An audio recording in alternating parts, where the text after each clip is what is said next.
Hey, everybody. We're starting up the stream. Let's see if we're on. I'm playing with my fishing rod on the server because I've been doing some active programming. So, yeah. Minesweeper is now in 3D. So now, what I'm currently working on is upgrading Minesweeper to work in 4D. It's turning out kind of complicated. Who would have guessed? Turns out building in 4 dimensions is rather difficult. Okay, checking audio. All right, cool. I'm gonna pause this so it doesn't have to try to keep up. And let's turn on some music. Let's do Coming Home. Actually, let's do Resurgence. I like this song. Okay, cool. Nice song to get started with. So here is the 4-dimensional version. So let's see, what I've done, I think one thing I want to do right now actually is this. So this whole giving the movement tokens, I think I want to do this. And that way it's not specific to the grid.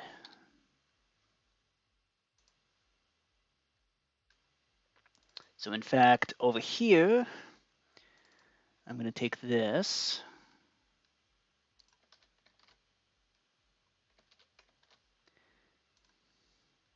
and instead paste it into here, into the give movement.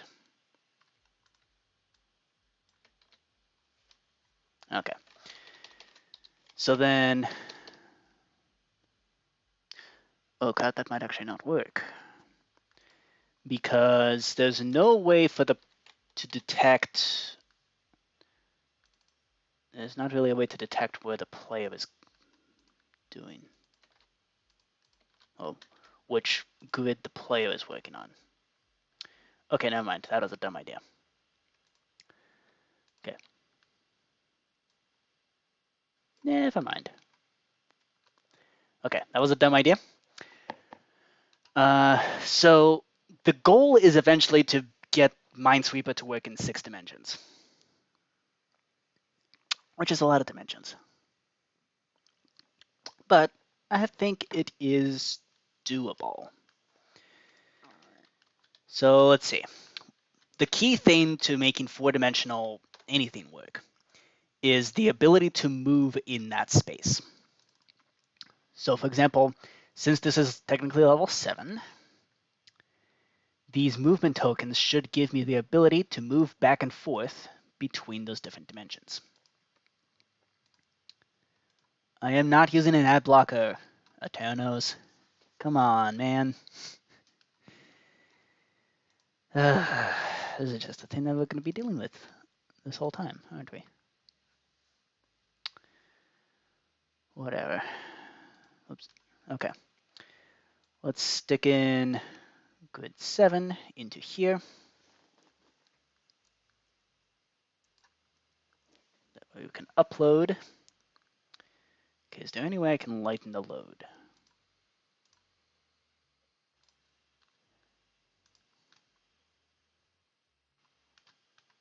Okay. What can I do to attempt to lighten the load? Okay. So I can close tabs. I can close this notepad, which isn't being used for anything. As per usual, the majority of the GPU is taken up with Desktop Window Manager. Whatever the heck that is. Like, how much power does it take to manage Windows? Like, come on.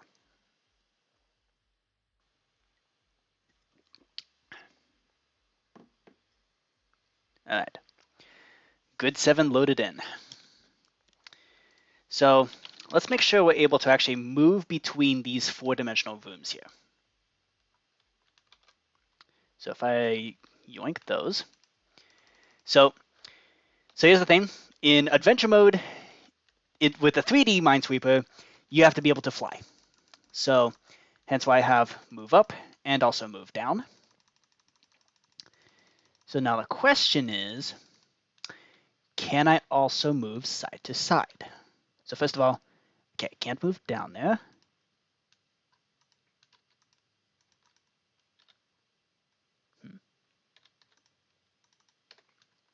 Oh, because I still need to import all of this stuff. Let's see, flag grid. We also need a use token.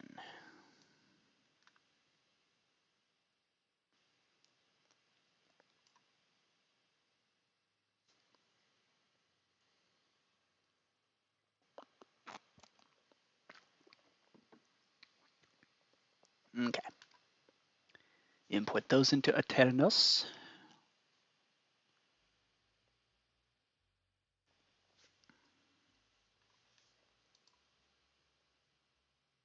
This thing's been really annoying me. Okay, replace all. Good, I'm not bleeding out of my face. Okay. Import that.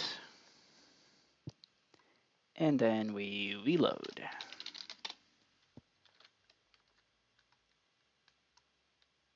Okay. So we can move up, we can move down. And here,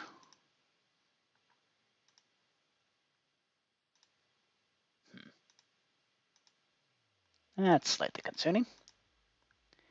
Okay. I think we're overshooting a little bit, so let's just adjust that. I'm going to adjust it here first. That way when we import things later, it's not going to break anything. Okay, so when we use the token, we need to go one fewer steps out. Right about there. 14 blocks. Oop.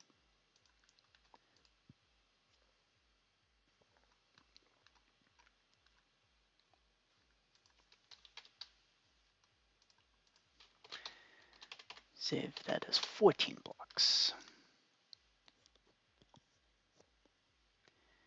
Now we see. Did that fix the problem? Well, it's not so much a problem, it's more of just a convenience thing. Because, yeah, so the way we're going to handle 4 dimensions is it's just going to be a 3D grid, except now you're able to move like this between different rooms. Okay, so you can't go further. So now if you're up here, oops, let's say right in here, good.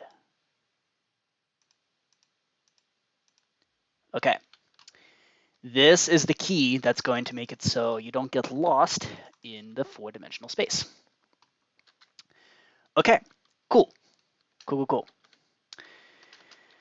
So now, let's see. So now we have movement in 4-dimensional space. So now the key is being able to place the mines, place in the numbers, and have those numbers be accurate. So let's see. Oh, another thing for convenience of motion. That's also going to be fairly important. We need to mark off exactly which zone of 4 dimensions, I guess you could call it. Like, we need to mark off where we are. Okay, so how to do that?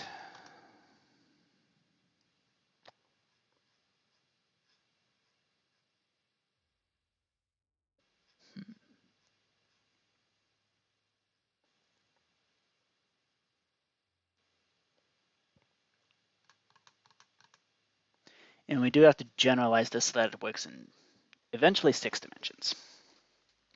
So how to do that?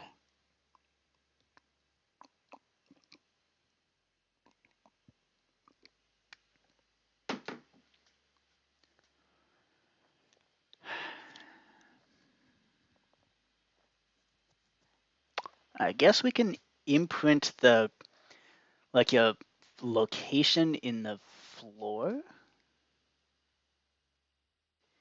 Yeah, that might be a good idea. Let's see, what block can we use to actually make that a thing? Perhaps stone bricks. Let's see what stone bricks. Let's see how stone bricks would work. So, nope, that's not good enough. We need to make it very clear where we are. How about blackstone? I haven't used much of this material.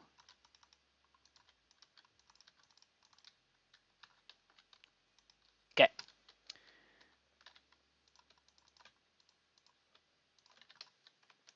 Cool. So that's one. Over here, this is zone number 2.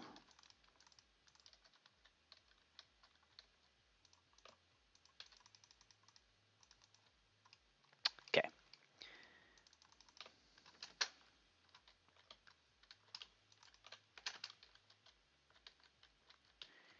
Yeah. Okay. There we go. All right. So that's 2.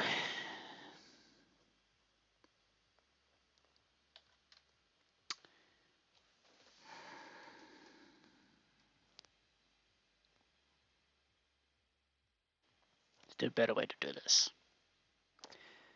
I'm not going to print anything on the oops. I don't want to print anything on the ceiling.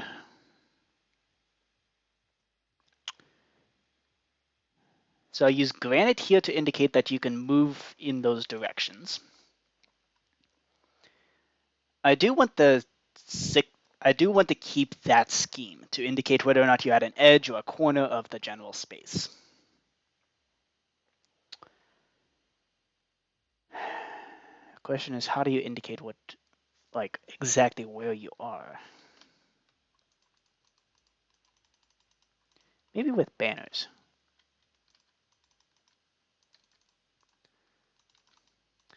Yeah, because this is gonna get iffy. Let's see.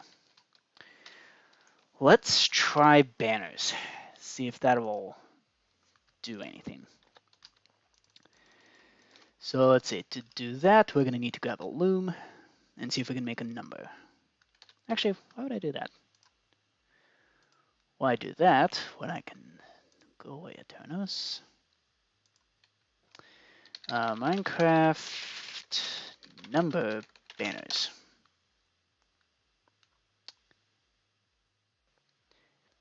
Hey, what's up, Snowing?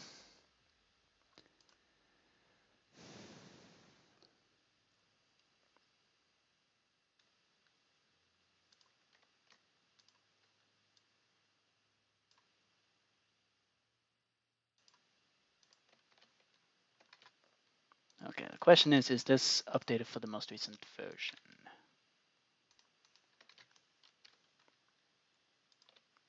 So this needs to be a white banner.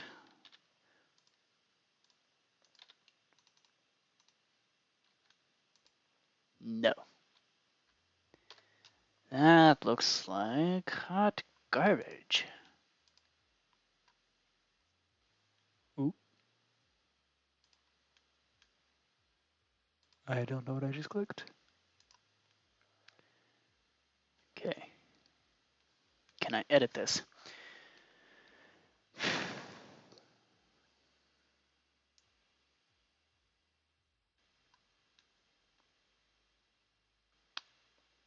Mm-hmm.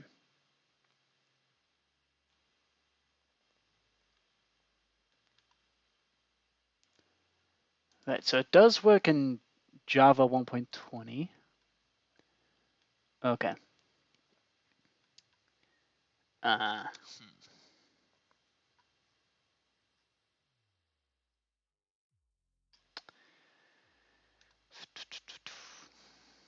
hmm.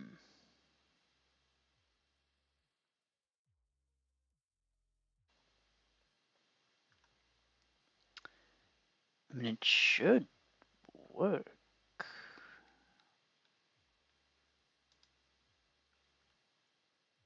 Okay, this needs to be a white banner. Ah, that's why it looks like trash. Okay.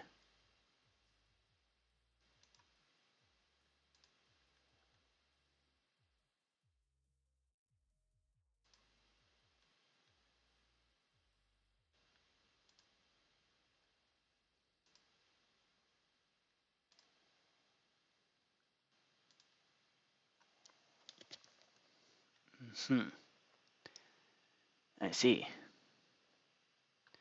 Okay, cool. And with that, let's plop that into a command block.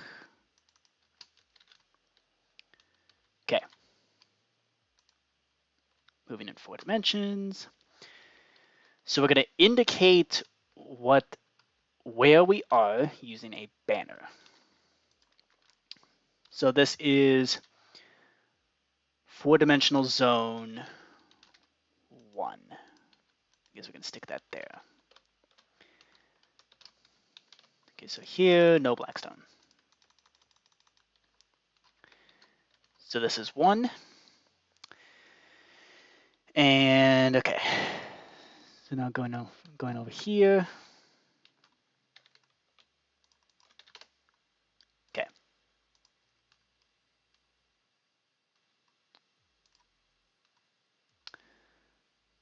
Oh, that's going to be just as annoying, isn't it? Just as annoying, if not more annoying somehow, than even Eternos. Okay. Fine. We shall edit these. Hopefully this one doesn't try to lock me out by claiming I have an ad blocker.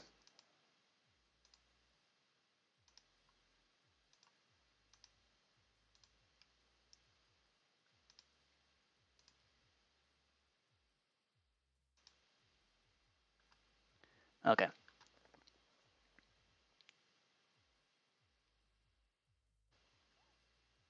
Oh dear. And this is why it's good to have music, because otherwise things are going to get really boring. Okay. So I think what I'm actually going to do, I'm going to steal these banners and I'm going to place them outside these rooms just so that we have access to these numbers anytime.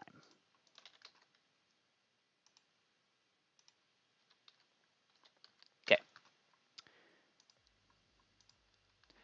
Cool. So now over here,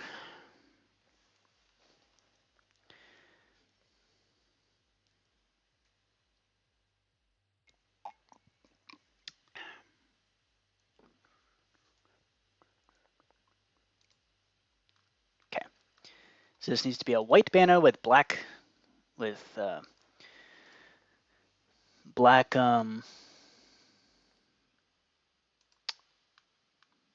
letters or black numbers.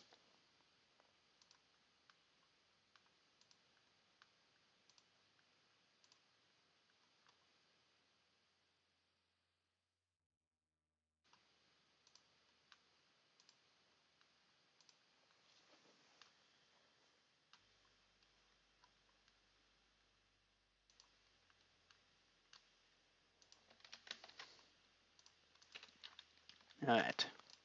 Ah, cool. There we go. That's not it.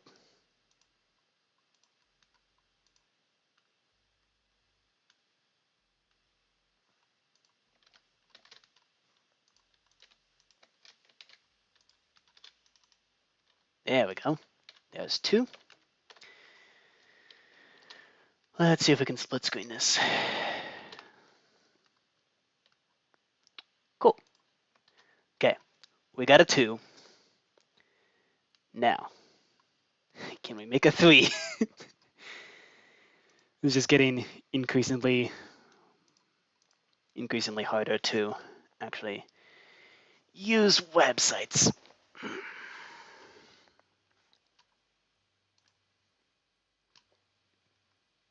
Okay. So it needs to be, oop.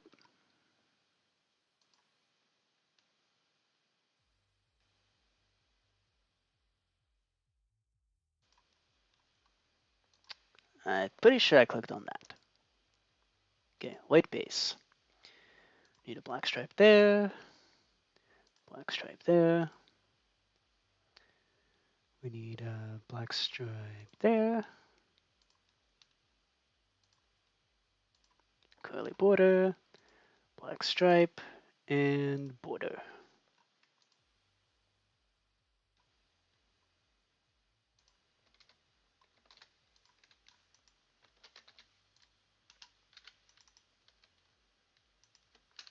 Cool.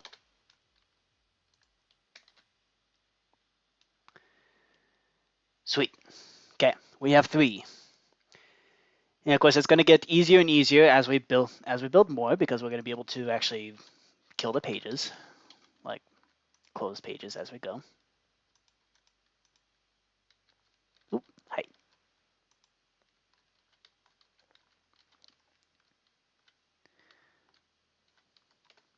All right. Cool. This needs to be white base. This black stripe. Make this a white stripe. Make this another black stripe. Make this another black stripe. And make this a white border. Yeah, so in terms of banner creation, I guess I can start recommending gamergeeks.net. It's a pretty good site.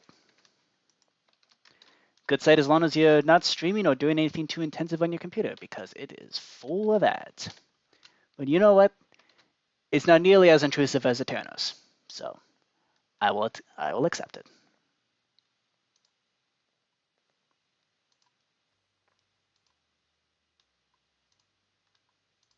Okay, white base, black stripe,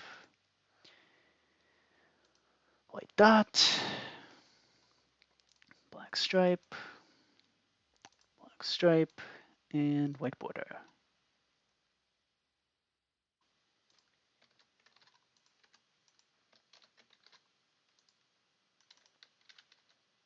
Cool. And there's 5. It's basically an upside down 2. Okay.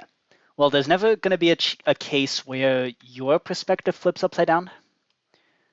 At least not with this game. So I don't need to underline the 6s or 9s, and I don't need to underline the 2s and 5s.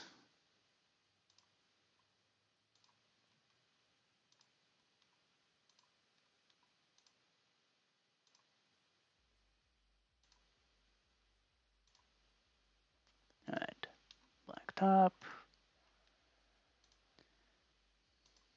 and white border. Cool.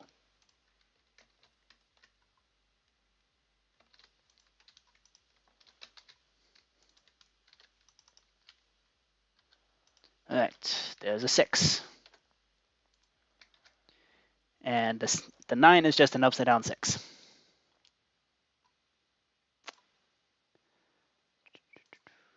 White, black stripe, and another white.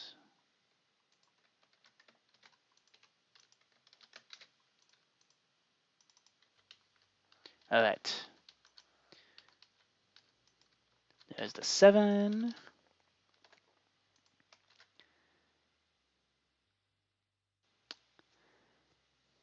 All right.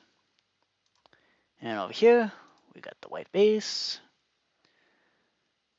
Okay, and these are just a whole bunch of stripes everywhere.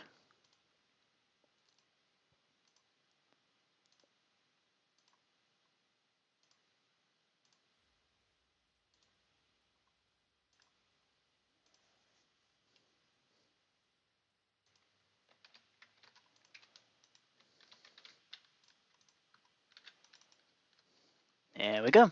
There's the 8. And lastly, we got the 9. And we also need a 0, because if one of our challenge modes ends up having more than 10 layers, then we're going to want that.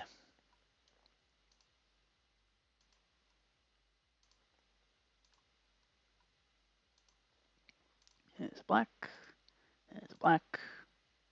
Another black. Another black. And a white. Nice.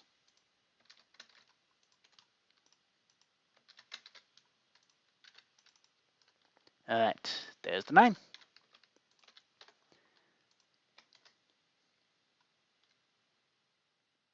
All right.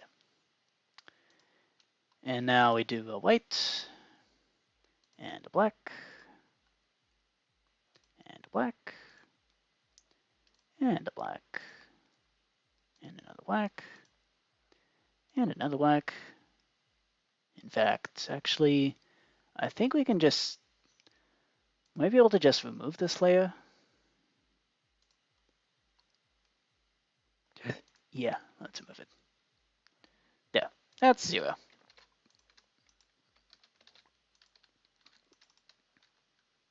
Cool. There we go, 0 through 9. Okay, so I'm going to need a 1, a 2, a 3, and a 4. All right, so now let's pop in here. So there's a 1, there's a 2, there's the 3, and there's the 4. Okay, so now we can clearly see 4, 3, 2, 1. We can see exactly which 4-dimensional layer that we are working on. And that is a good thing for a puzzle like this. Okay, make sure they're facing the same way. Yep, okay, cool, we're good. Yeah, here you also really get to see the, yeah, that's interesting. Also, this is something I've failed to consider, which is you can use the 4D stuff to teleport outside the boxes. Yeah, I'll need to figure out what to do with that. But for now, let's pop into here, the 4-dimensional version, 4-dimensional Minesweeper. And let's look at how to actually place in all the numbers. So, let's see. Let's first figure out how to actually place in all those white wool blocks.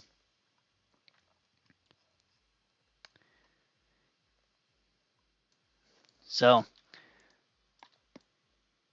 let's see. I'm going to do that. Now this is taking place, oops. So this 4th dimension is taking place exclusively in the positive x direction. So that means whatever we already have is going to be shifted in that x direction. So in this case, that'd be size 4. Okay. So this one is at x equals 4. Actually, okay, x equals 4 goes up to x equals 18. So let's see if we can do that. So we need size 4 times 18.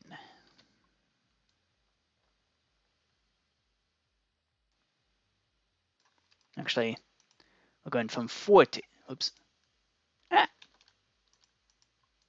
We're going 4 to 18. So that means it's actually a difference of 12. Wait, 4 to 18. 14. I can do math. Oh yeah, that makes sense actually, because it's still 14. Okay, cool. And then from there, we do, okay. So then plus size 4 times 12. Glass replace white wool. Okay, cool. Cool, cool, cool.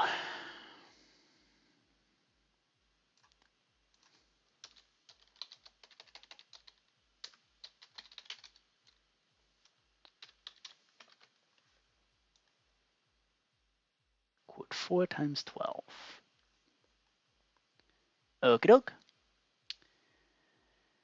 I think this will work. Let's give it a shot.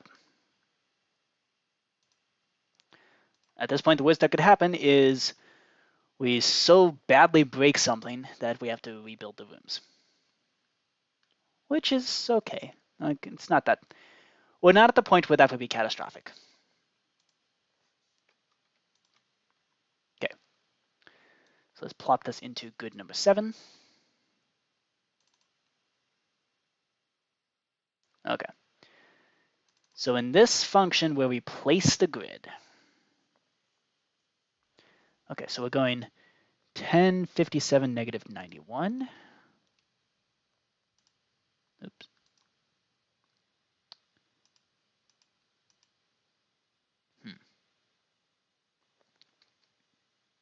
That's interesting. It seems to have not registered.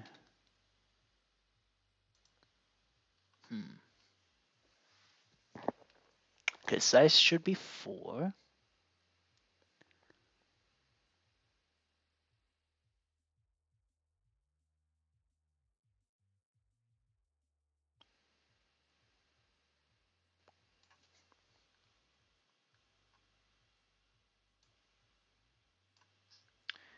Okay, it's this /fill command that's not working. So this needs to move over here.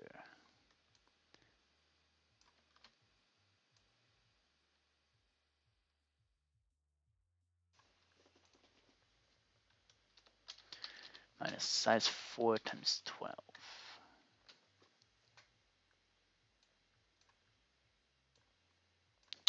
Actually, I think this would work okay. Although it is weird that that's doing that. Okay.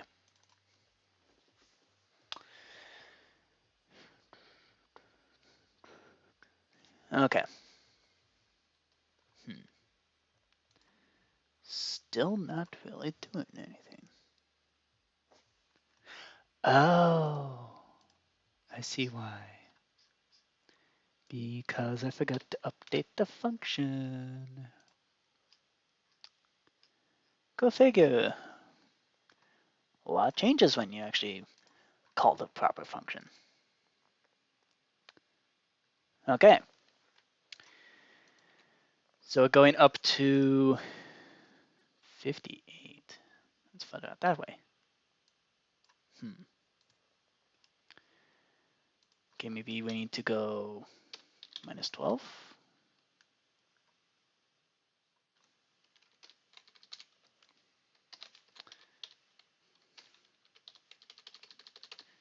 It's just size minus 1, isn't it?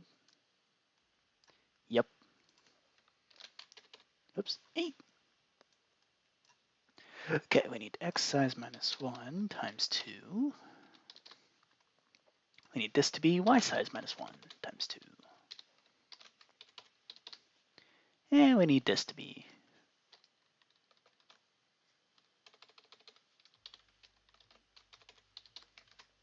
There we go. Okay. Now let's try it. Okay. So when we place the grid, that goes up to 46, which is correct. Goes up to 63, also correct. Minus 91 to minus 97. Okay, so this should go all the way to negative 2, which it does not. Fantastic. Fan-freaking-tastic. Hold up, what are we considering the start point?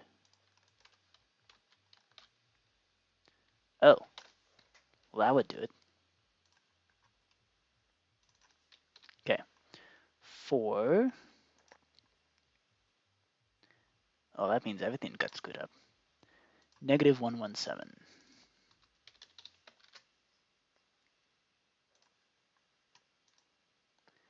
Yep, that means everything's screwed up.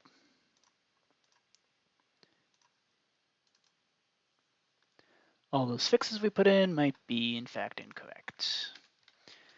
Okay, but it does at least go up to the proper place. That's good. Just doesn't go all the way out to here. Now, why is that?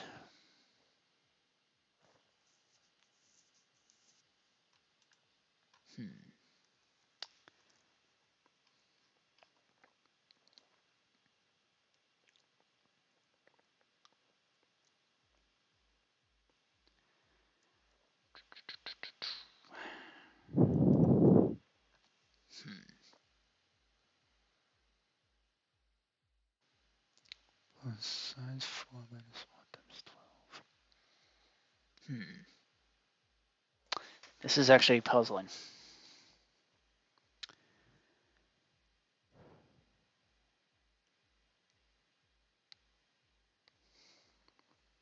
Because we're off by 6, which makes no sense. Like, why would you be off by 6 of all things when you're being multiplied by 12?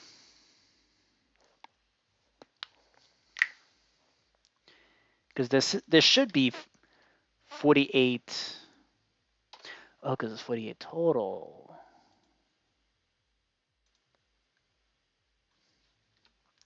Okay, what if we did this?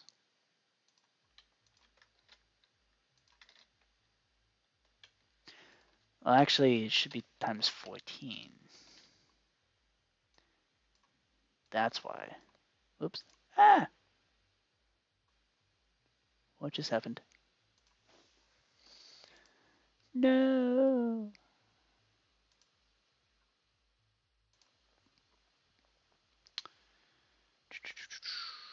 Where to put that? Minesweeper.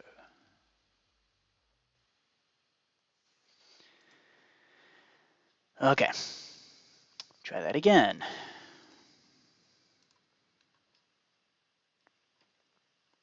Okay. Yeah, it should be times multiplying by 14.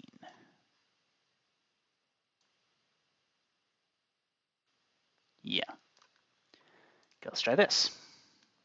Because everything's 14 blocks off from each other.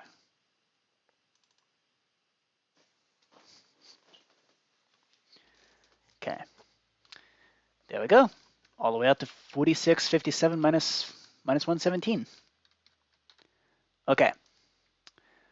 Let's check this, make sure. Okay, so that places glass. Glass, glass, glass. Okay, cool. And it's 256 blocks, which is exactly what we expected. Okay, cool. Now the question is this going to, is actually placing the grid going to work? Like placing in all the wool blocks. Guess we're about to find out. Plop that in, replace the files. And now let's upload this to the server and see what happens.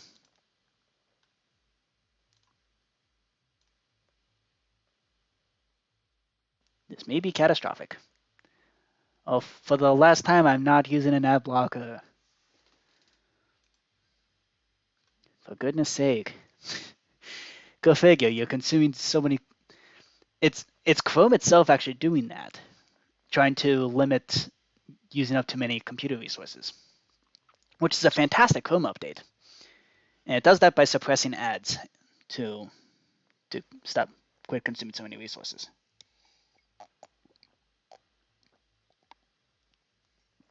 Which is really nice.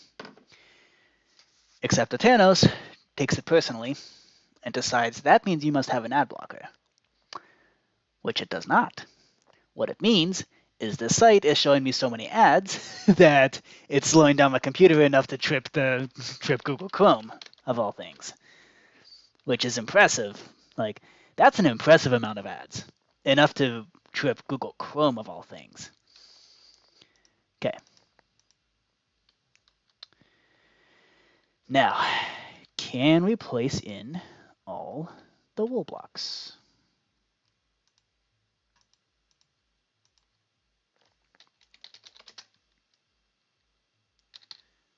Minesweeper.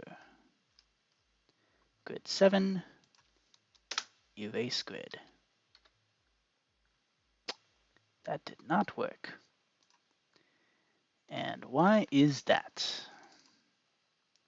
Let's see. So the real question is, where did those things just get placed?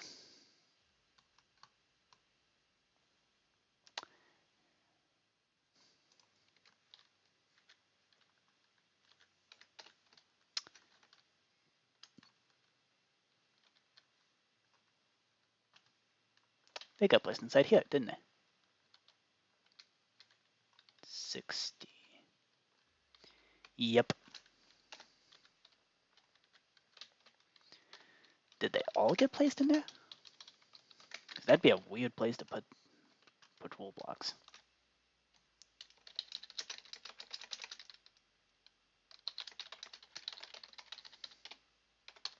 Yep, that's where they all went.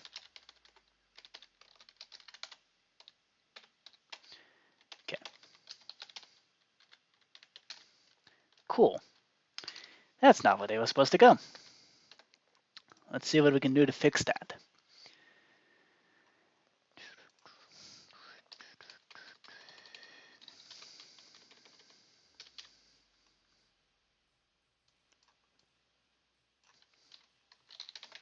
Okay. So we needed to actually do that.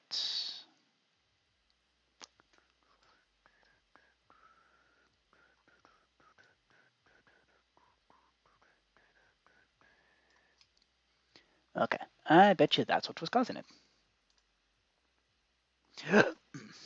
Let's see. So in the erase grid,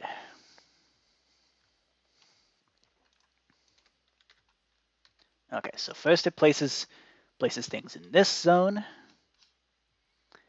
and then it places, starting from here, nice, and then it places at 32, and then it places everything at 46. Okay, I bet you this will work just fine now. Go away.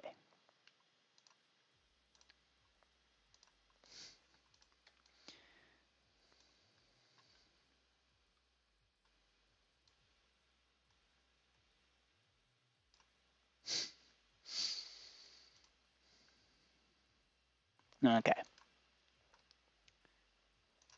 I just realized the music hasn't been on. Dang it. Come on.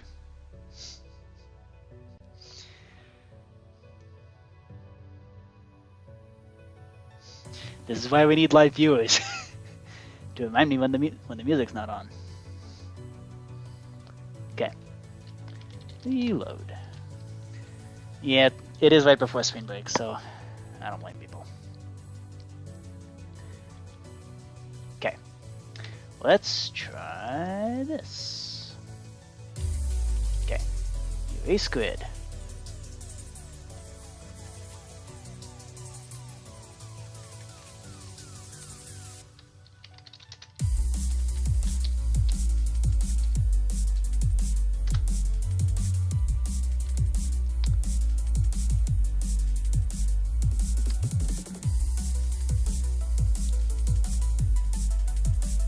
But we need to actually replace the files.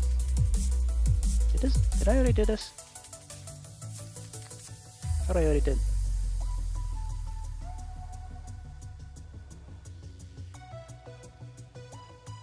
Come on, upload. There we go. Yes, please replace.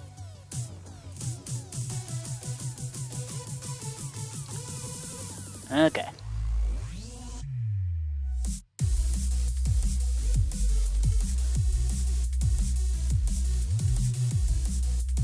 Cool. And it's all uploaded.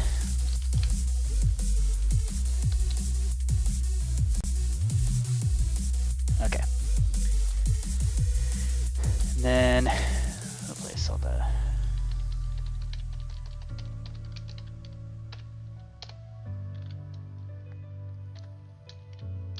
cool. Cool. Got Got it, got it. Good. Okay. Cool. I think we are good to go. So now, did we do this properly? No. Okay. And this should place in all of our interactions as needed. Okay. We need to replace some files one more time, just to be sure. Well, that way we can actually place in the interactions that are going to be how we interact with the game. Oh, album's over already? Okay. It's already been 45 minutes. Wow. Okay. Let's do coming home. Okay. Cool. Now we yoink this.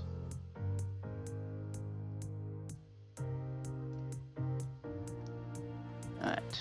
Move to grid 7. Boop. Cool. And we do this. And then we take this. And we go bloop. Drop it right into there.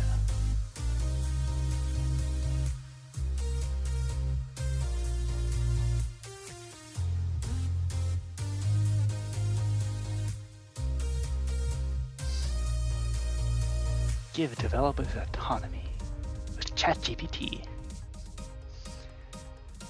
Most ironic statement ever. Okay.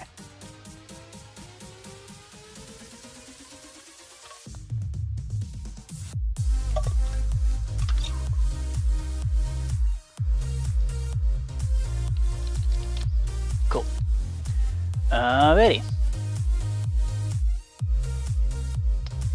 And now, okay. Place this grid. Cool. We got our interactions. Nice. Okay. And we can place flags inside them.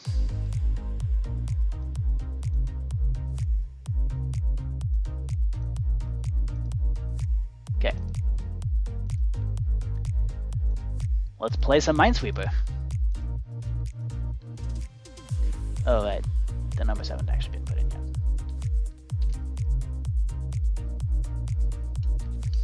Yeah, this is the not so fun version of Minesweeper, where you just keep hitting things until something randomly explodes. Element equals -1.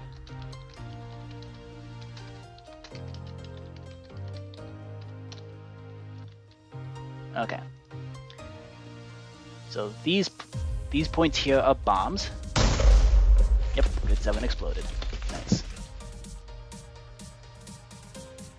Okay, let's erase the grid. And now we need to figure out how to actually position the numbers. So,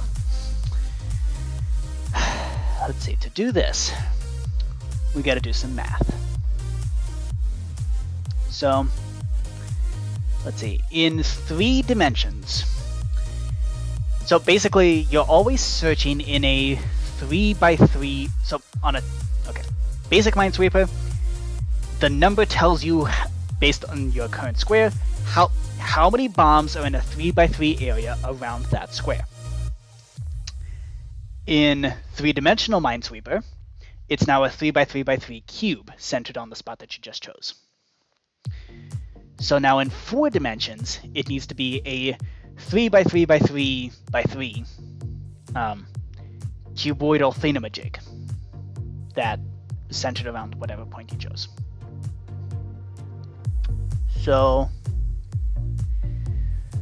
let's see, place it in the numbers.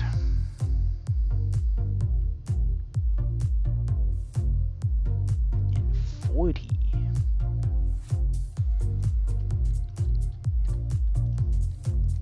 So that means, so let's see, in 2 dimensions, we needed 3 squared minus 1 detection points. Because that's a 3x3 area, removing the middle. So that's 8 armor stands. In 3-dimensional Minesweeper, we needed 3 to the 3rd power, which is 26 armor stands to do the actual detection. Now here, we need 80, which is a lot, but it should be fine. Okay, 3, 4, 5, 6. They're all temporary armor stands anyway. 4, 5, 6, 7, 8, 9, 10, 11, 12, 13, 14, 15, 16, 17, 18, 19, 20. Okay, we have 20 armor stands right there. And now we need, now that's 40, 60, 80. Okay. So let's see.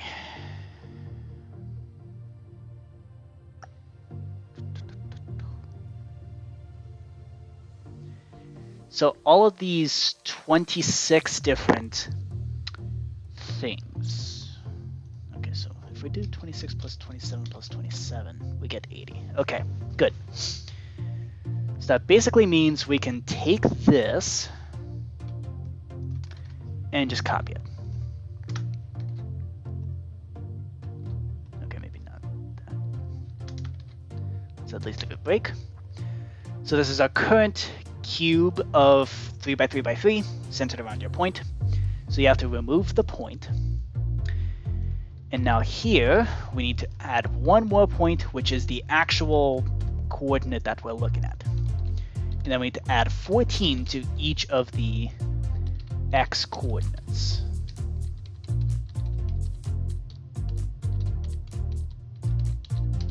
Okay, so we gotta just do this. Anytime we see a -2, we replace it with 12. Anytime we see a 2, we replace it with 16. That needs to be a 12. And just bare tilde, it needs to be a 14. That's 16, 16, 12, 12, 14, 16, 12, 14, 14, 16, 16, 12, 12, 14. Okay. And then we do the same thing, except this time, instead of adding 14, we have to subtract 14. Okay, so we take this is our center point, subtract 14. So that means every time we see a 2, we replace it with a -12. Every time we see a -2, we replace it with -16. Okay.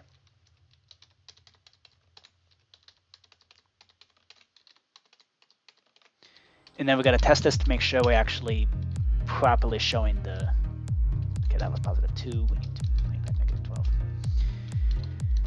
And then we need to test it and make sure we're actually showing the proper regions.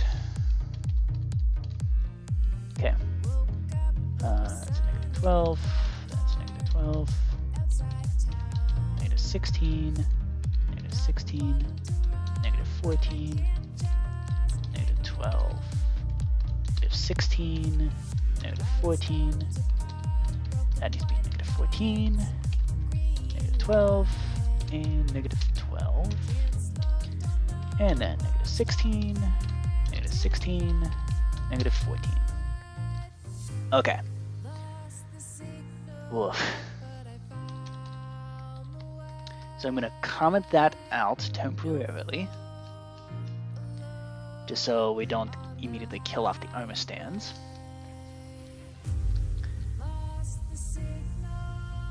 Okay. So I'm going to play this grid, and then based on that, from there, we're now going to import this function. Go away. I am not using an ad blocker. For goodness sake.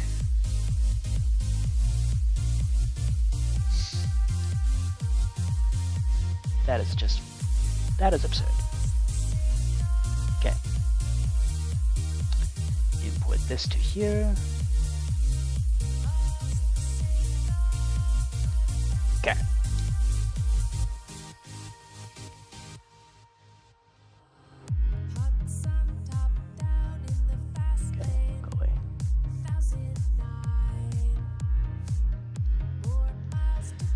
Okay.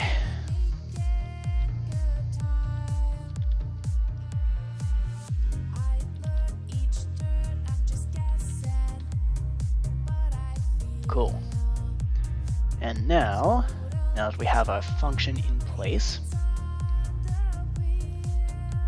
okay.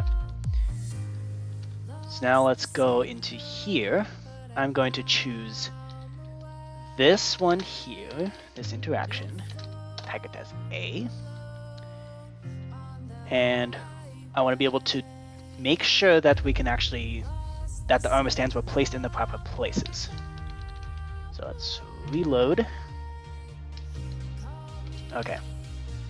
And then execute as at E, tag equals A, run function, Minesweeper, place numbers 40. Okay.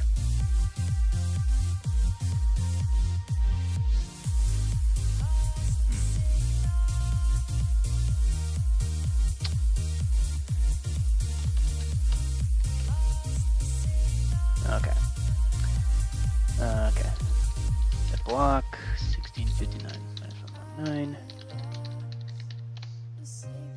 Okay, I'm gonna place that as an iron block just to be sure.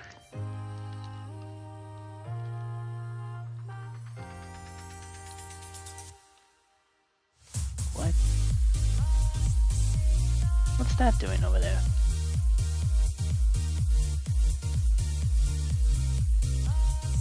What? What are those doing over there? Huh. Huh. Okay. Guess it's not going to be that simple.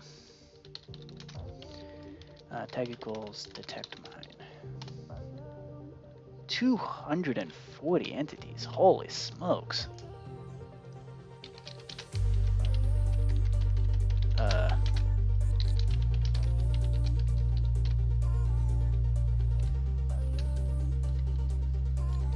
Hold up.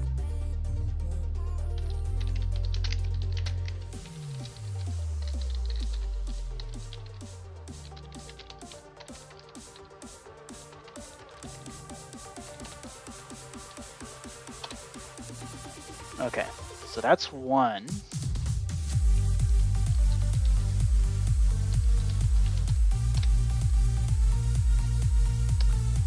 Oh.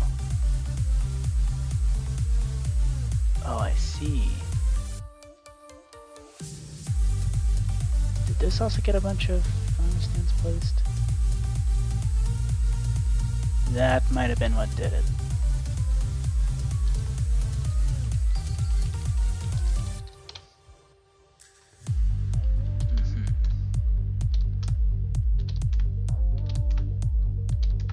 Okay, send me back to the...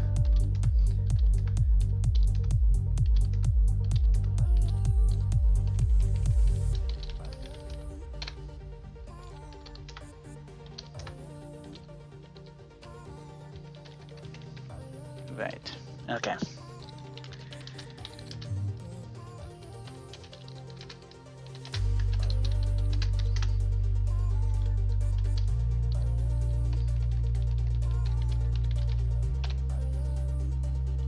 No. Back to Minesweeper. I want the creative mode. Okay.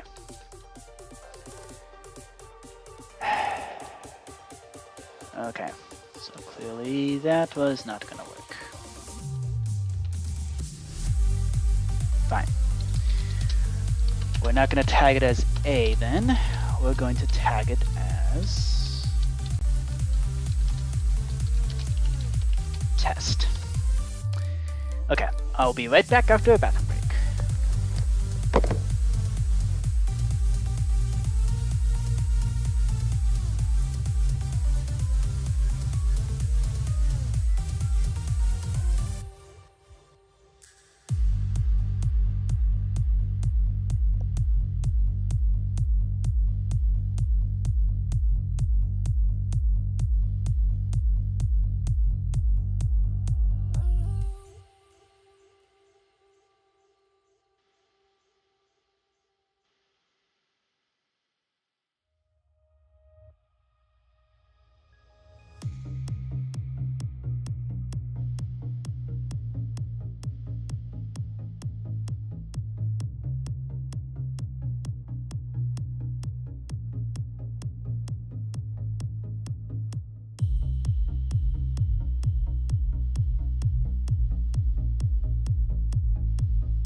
last time, Eternos. I'm not using an ad blocker.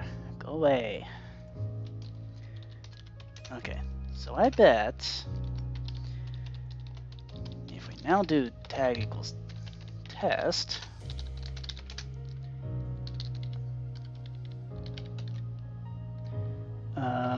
we do place numbers 4D. Okay. So we placed everything in here properly. Good. I need my movement tokens.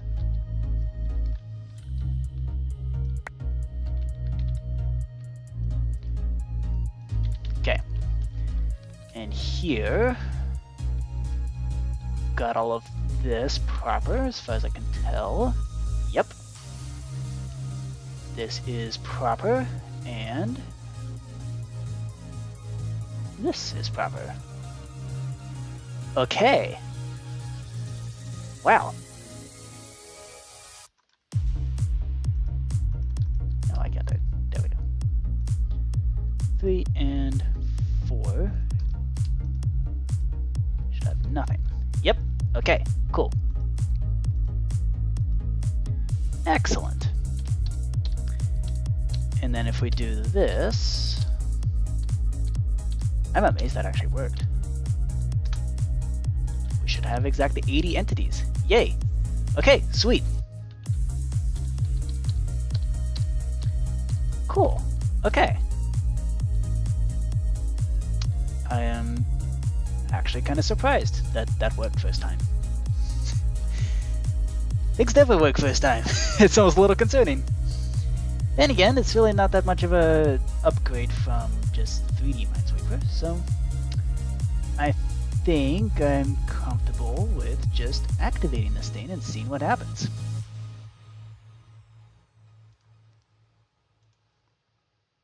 Okay, let's just pop in up. Please don't come in. What are you doing? Okay. So we can just uncomment that code there, and let's scroll down to the bottom of this file if Eternos will let me.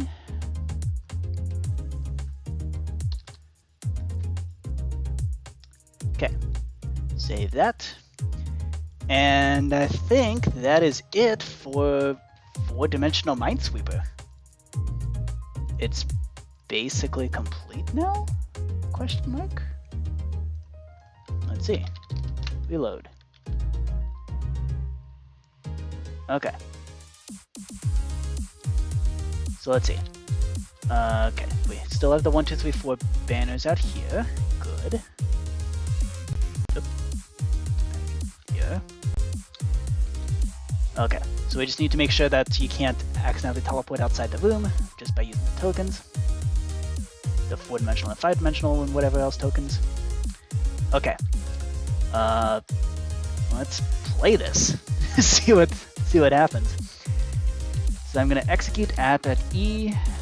So the thing is, I'm very bad at just regular Minesweeper, so I'm going to cheat this one. We're gonna place in red stained glass at all the mines. So if I go boop, that's a 1. Okay, so this is one of those cases where, oh wow, oh that is trippy. So it says 2, or it says 2 out here, even though there are no mines around it. And that's because the mines are, hold up, where? Oh, it's detecting that mine up there. Okay, so that's one of them. The other one is right there, in this room. Holy smokes, that is trippy. But also exactly what you'd expect from a 4-dimensional Minesweeper.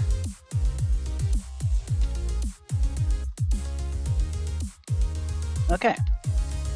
And so this, oops. So this allows you to move up and down. I should still be able to place... Why can't I remove flags? Oh no. Is this broken? What's the matter with flagging?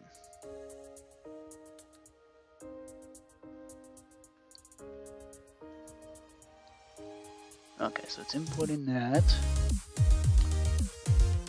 And this should also... Oh, did I not update the code with that? I must not have updated the code.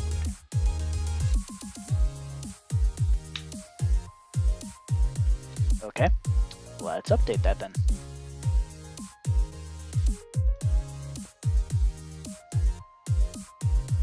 Okay. Import flag grid.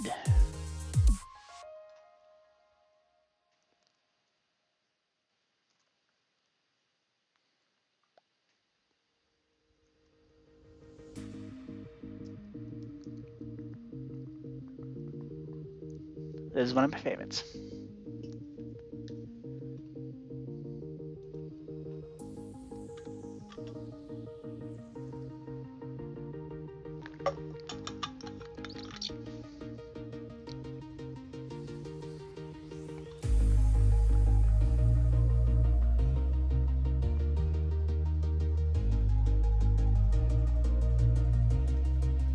Alright, replace.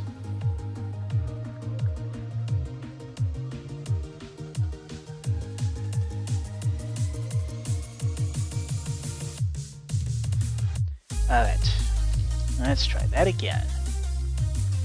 So flags do get removed when you reveal a space, as intended. So now if I flag a space... Aha.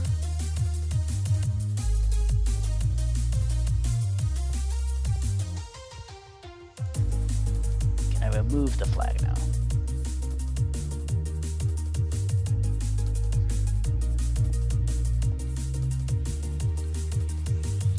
Why isn't that working?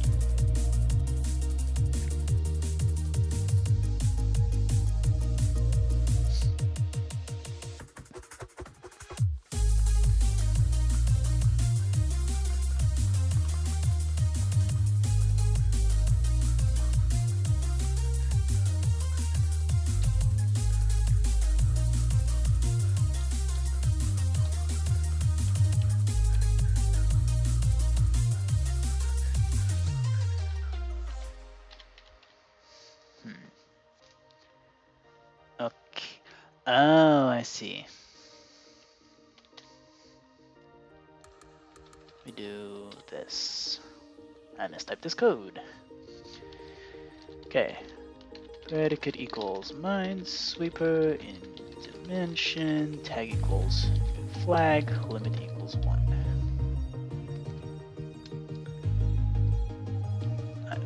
For goodness sake.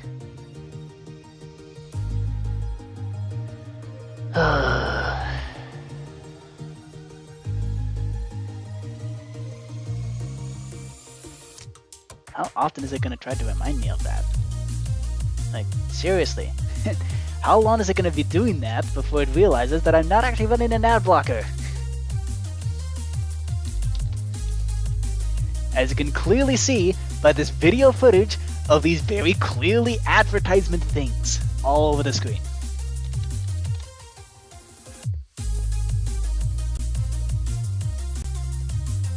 Yeah, okay, cool. That's revealed. Aha, there we go. Now the flags rotate with you. Okay, and now you can also... Why can't I unflag?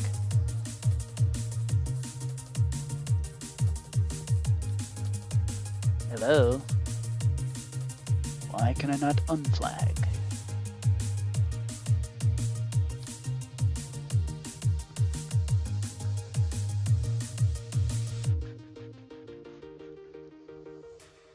Okay. So it imports all the proper things.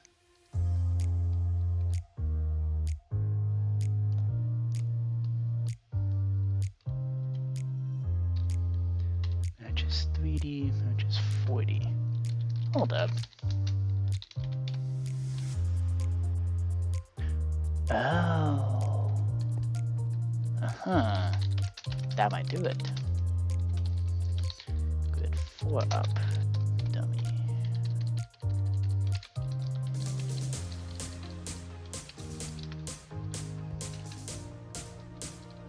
Okay, we need to erase and replace. There we go. Cool. Okay. Flag and flag removed. Nice. Okay, cool. And then just for the sake of checking, boom. Okay, good 7 exploded. Cool, and no more entities anywhere. Good. Okay. Now let's place this in and cheat. Make all the mines really visible. Now we can go through.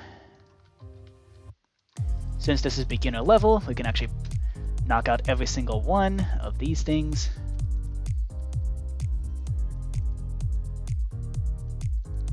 And we can actually verify that the mines are in fact where these numbers claim that they are. Okay, so all of these ones are pointing to a mine being over. Nope. Nope. Okay.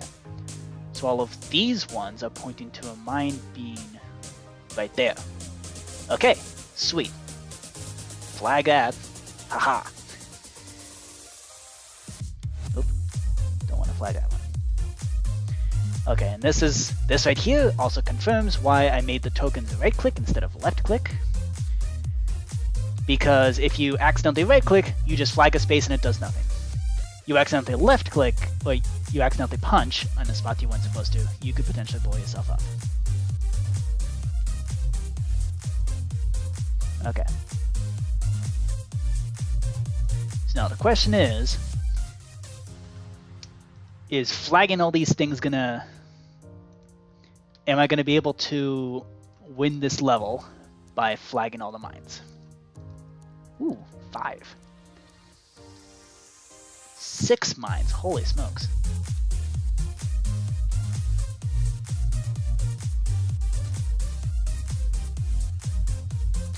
I know it could go up to 80, so yeah. Originally I planned to make each number its own texture, and I'm happy I decided not to do that, because that would have been a mess. Especially going into 6 dimensions. Already with 5 dimensions, you would need 240. You could potentially go up to 242, which would be absurd.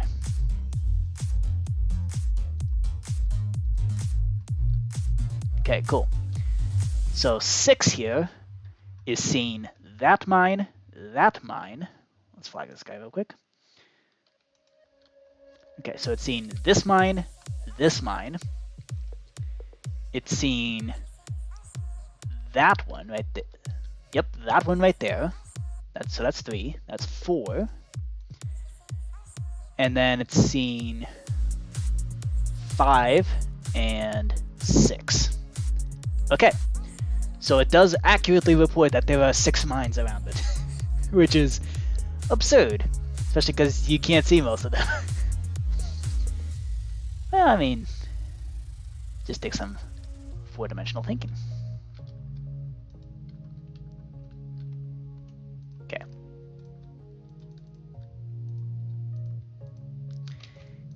Yeah, the programming this was basically just doing 3D Minesweeper with extra steps, but playing it is certainly not going to be that.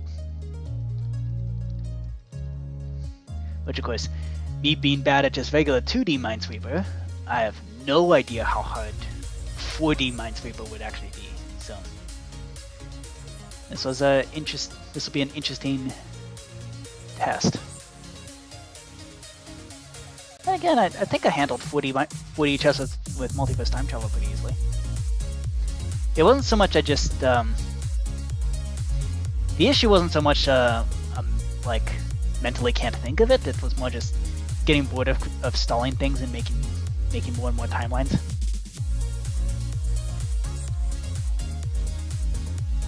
Yeah.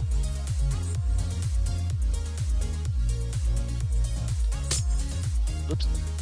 Oh. Okay, we did not get an interaction placed there.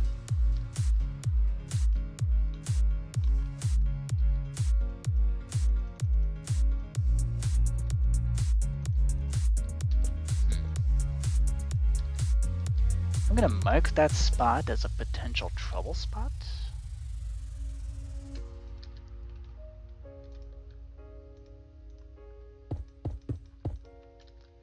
Okay, so this spot is potentially troubling.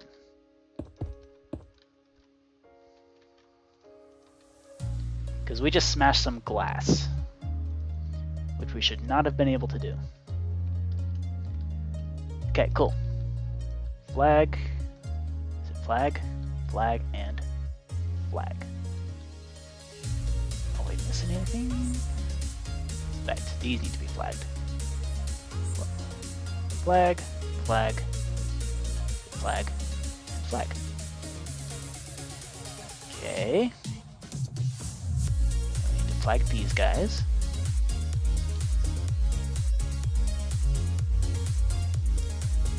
Then we need to flag these guys.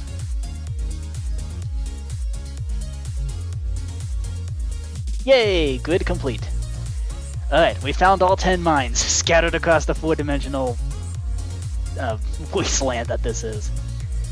Holy smokes.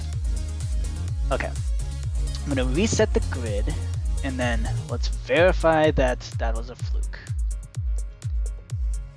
So the issue happened over here. Yep, that was a fluke.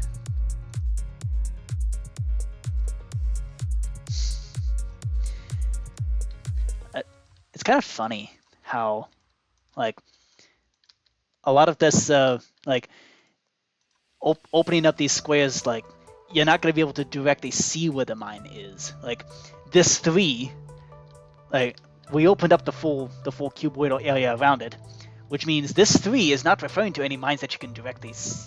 Oh, looks like we're talking about that one. Well, never mind. It was. Okay, cool. That was 4-dimensional Minesweeper.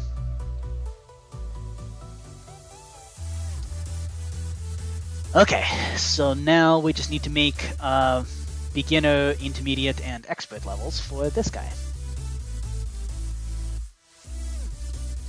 Okay, so like an onion.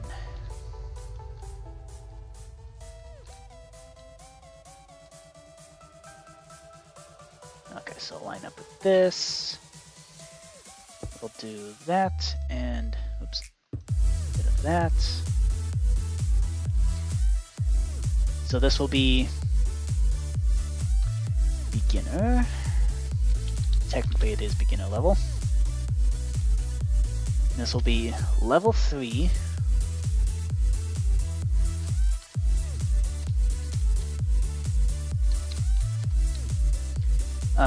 This isn't time travel, this 4th dimension.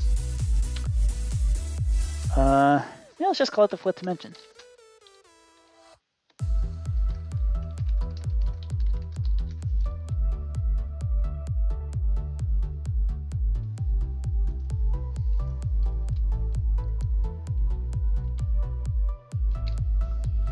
Okay, so we do up,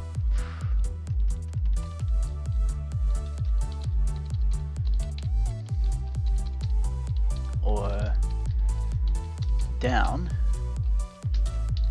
in the 4th dimension. Okay, cool. Pop that in the 4th dimension.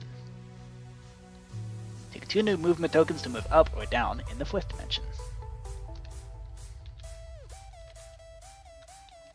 Okay. And we need to place this command block up here.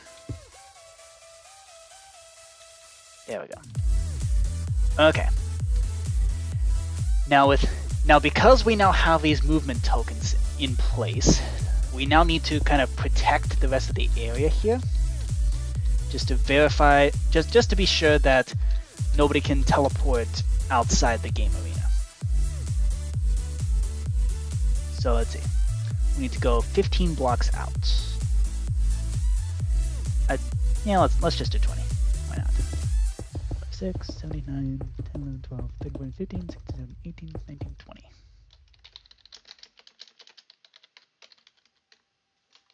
Red sandstone.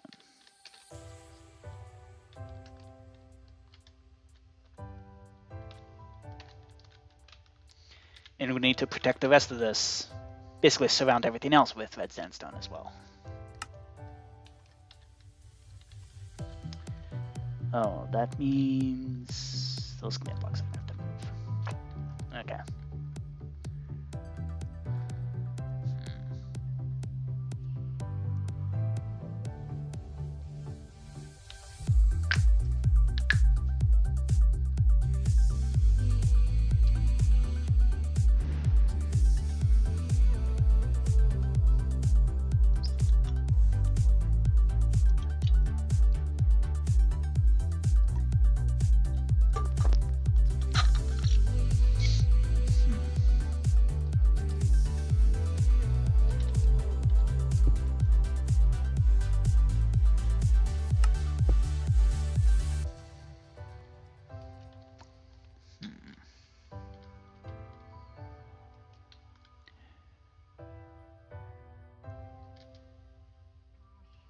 Actually, is it really that much of a problem?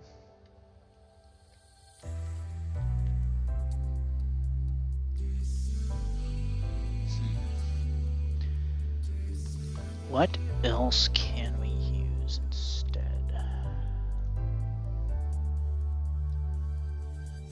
How about orange stained glass? That'll be our marker for do not cross here.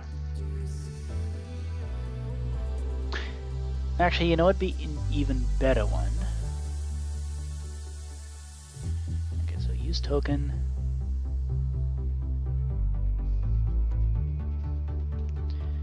So this is all actually adjusting the movement tokens, making sure we don't go out of bounds. Excuse me. So, for going up or down, it detects polished andesite on the ceiling and sandstone on the floor. Well, kind of underneath the floor. Now, for side-to-side fourth dimensionally, what can we do instead?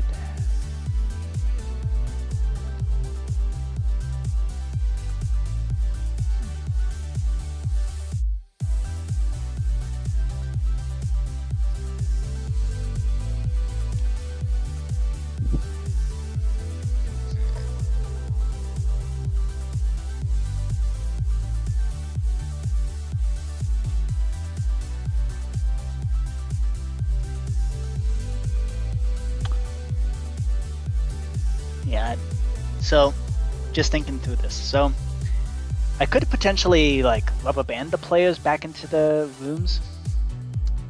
I don't really want to do that though, because that makes things awkward.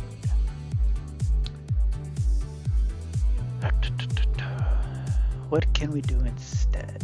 I also don't want to force like detection of whether or not you're in the puzzle, because that could also get weird. No, it's not so much even getting weird, it's just not very generalizable. If I decide to move the rooms around, I wouldn't be able to do that.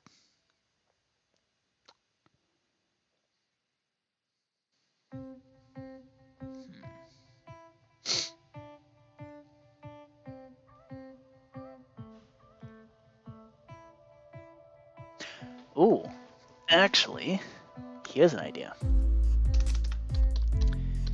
What we could do is detect where the player is along the z-axis, because that will determine whether or not you're even in a level that allows for something like that. Okay. let's try that. Fill that with air. Okay. So if your z coordinate is bigger than -113, yeah, bigger than -113, then you will not be allowed to do this. You will not be allowed to use that token. In fact, you won't be able to use any of the other dimensional tokens. So we're going to do scoreboard objectives, add player Z, player 4D dummy. I'm going to do execute store result, score at S, player 4D, run data get entity at S, and then what data do we need to get? Position 2. Yes. Okay. So position 2. And then we do execute if score at S unless score at S player 4D matches, and that's 113 or bigger. Actually, we need to make it strictly in 114. -114. Yeah. Okay. Nah, I think let's actually test that. So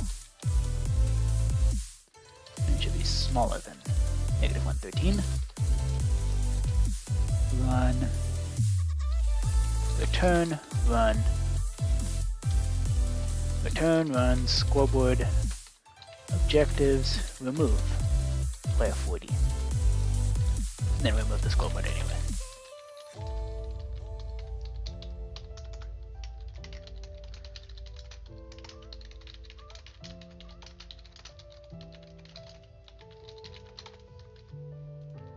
Okay, cool. So let's test that. Let's first try one line at a time, make sure things are actually being stored as expected. Okay.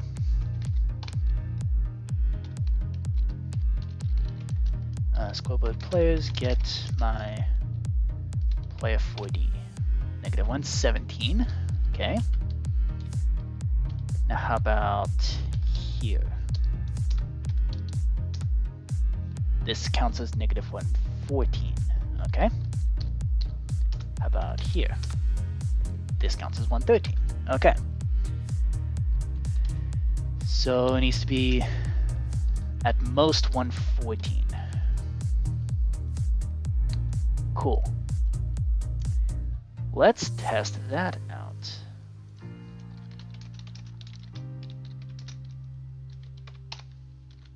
Okay. So let's test that.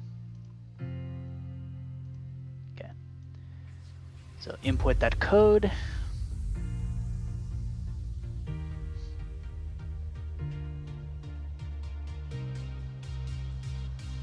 And replace.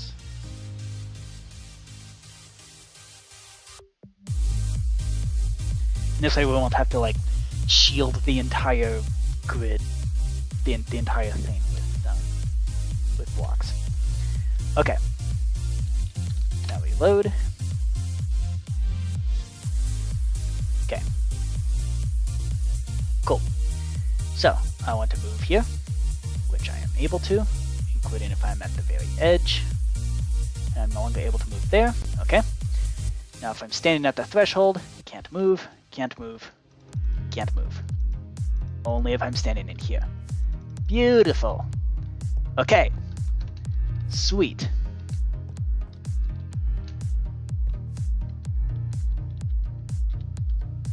Okay. And this still lets you move up or down because that doesn't cause any problems. If you were to run into a ceiling, you just bump into it. even if you're somehow right up against it, you're really not. And then if you're going down, that doesn't let you go any further down. And if you float down, it stops you right at the floor, where your feet don't get stuck. And yeah, you are slightly floating above the ground, but whatever. Okay, cool. And with that, we now have the safety mechanisms. You have to be in the puzzle in order to move in the 4-dimensional space. Sweet. Yep, grid blown up. Okay. Let's reset this. Alright, cool. And with that, that is now 4-dimensional Minesweeper, now officially playable. So let's also build in the intermediate and expert modes. So let's see. So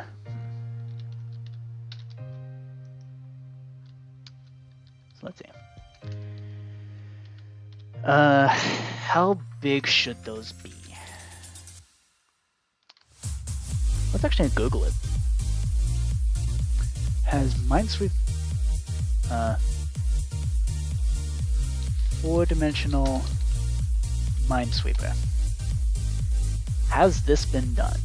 Oh, it's been done on Steam. Okay. Okay. Ooh. N-dimensional Minesweeper. Cool. And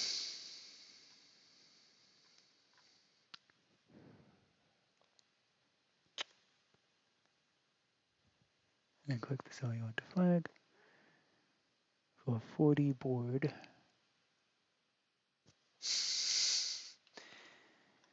Okay, so there's no way to get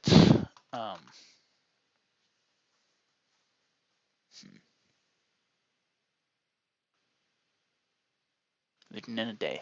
I mean, mine works just fine.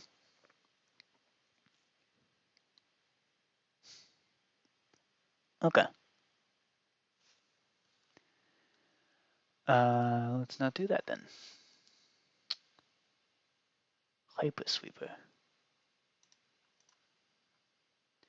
Okay, so 4D Minesweeper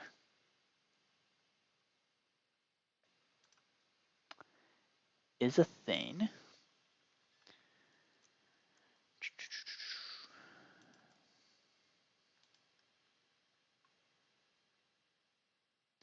Okay, so this one does 5 by 5 by 5 by 5.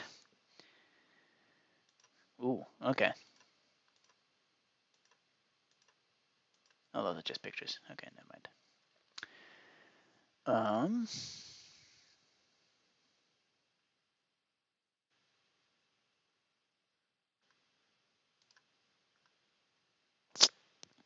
Cool. Okay, I don't plan to use that. 4D Minesweeper. Is there a way to tell, like, how many mines, what's the size for the,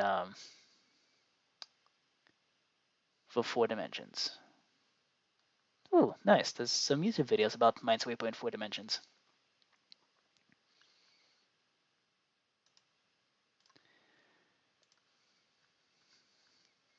Let's see.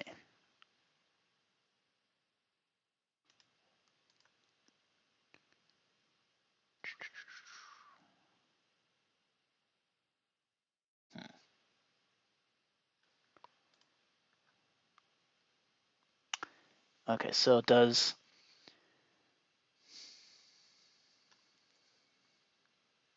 Okay, so the way to play. Oh, okay. So beginner mode does in fact use 4 by 4 by 4 by 4. It's basically doing exactly that. That's basically what we did. Okay. What do the higher difficulties look like? That's what I want to know.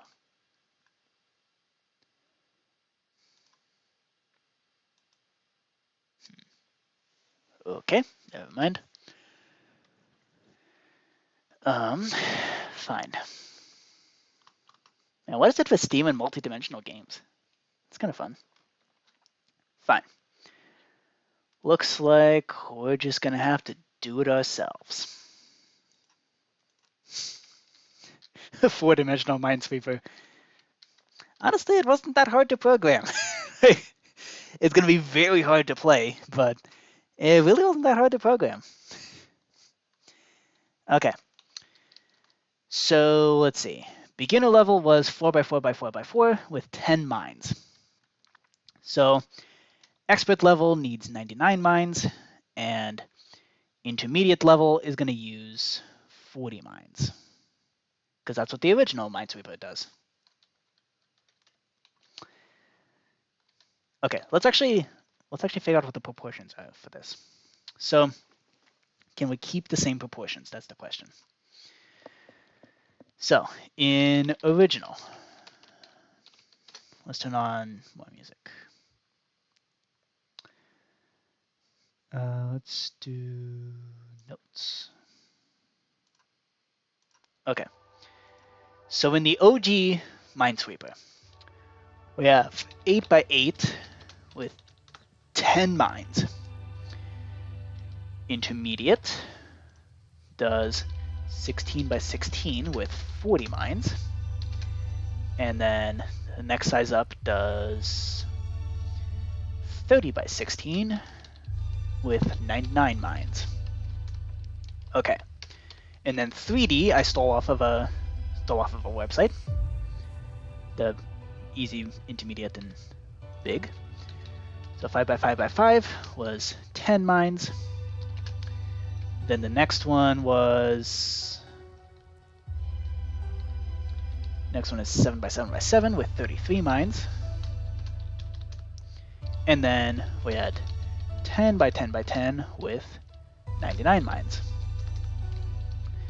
And now here in 4D, we want to keep similar proportions of mines to sizes. Okay, so how do we do that? So here, the proportion is, so let's do tiles per mine. So that means 64 total tiles, 10 mines, ratio is 6.4. Okay, here, 16 squared divided by 40 is also 6.4. Oh. Hold up. Is it just 6.4? Nope, definitely not. Okay, 4.8 tiles per mine. That's what makes that so much more difficult. Okay, now here, we have 5 cubed divided by 10. So that makes the ratios 12.5 there. Here we have 7 cubed divided by 33. That makes the ratio 10.4. And then with that one, we have 10 cubed divided by 99, which gets a ratio 10.1. Okay, now in this version, 4x4x4x4 with 10 mines, that gives us a ratio of, we need 4 to the 4 actually. Yeah. Divided by 10, that's 25.6 tiles per mine. Could we potentially increase how many mines we have? Okay, so this is about a doubling in each of those cases. Yeah, so we doubled to get from the 2D to 3D. So to get to 4D, we should probably double again? Yeah. So that would mean that for 4x4x4x4, this is actually pretty perfect. Okay. So now the question is, I'm looking for a ratio around 20 tiles per mine. And that means we would be, okay. So we need x to the 4th divided by the number of mines to equal 20. What kind of equation can we set up for that? They probably want the integer solutions. But can we get near integer solutions? That's the question.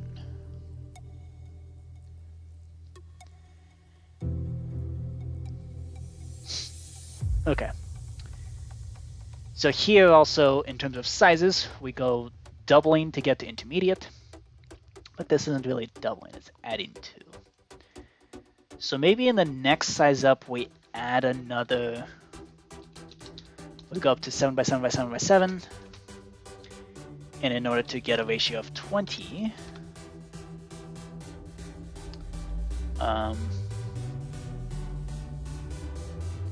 okay, so 7 to the 4th divided by m, the number of mines, equals 20. So we can divide by 20 to get the number of mines. 120 mines, holy smokes. Is that potentially too many? Yes, methinks. Let's try it. Let's dump it down to 6 by 6 by 6 by 6. So 6 to the 4th divided by 20 would be 64 mines. What about 65 mines?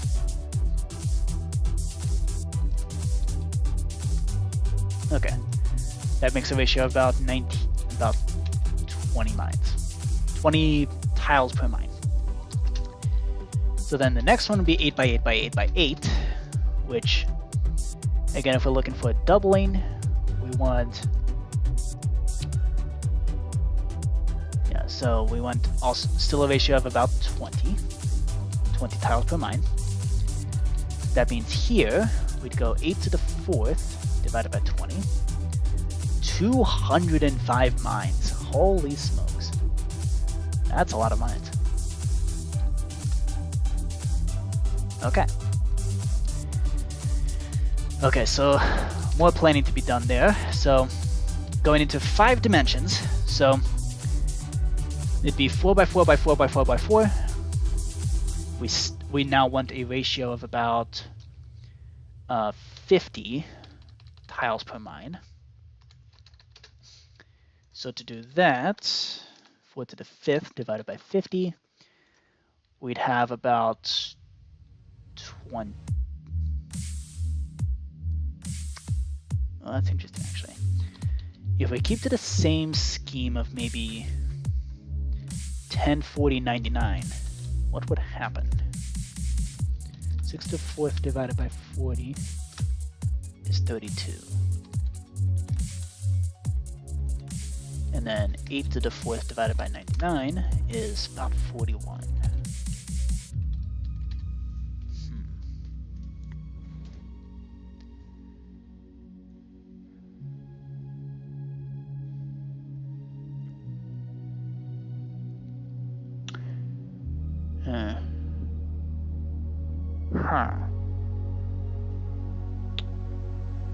Maybe we should just bump up the number of mines we have, even in the beginner level. Because honestly, even... let's see, how many mines are there really here? Actually, I think it plays pretty well. Like, the way it is right now. Scores equals W element equals -1. Run set block.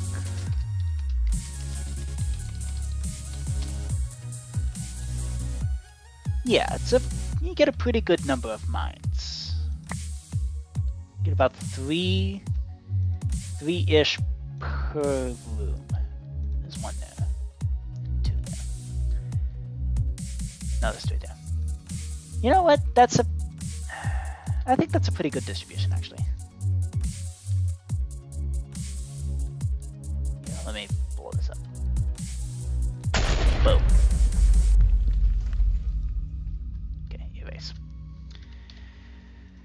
Yeah, that's a pretty good distribution. So, keeping 10 mines for the beginner level is probably a good idea. Now, as for this, maybe we should keep it to the 40. Because if we do 7 cubed divided by 40, that's about 8.5. Yeah, okay.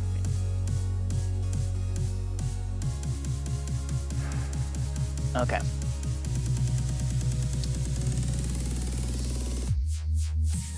Yeah, let's go for the just doubling. So that means we're going for a ratio of 20, so that means we have 65 mines.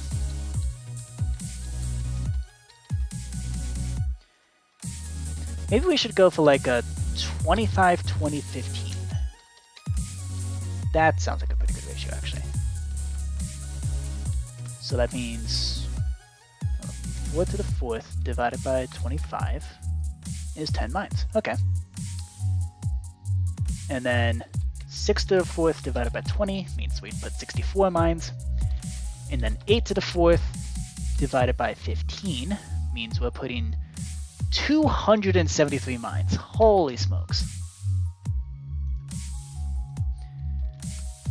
Okay, 6 by 6 by 6 by 6 by 6. And 8 by 8 by 8 by 8 by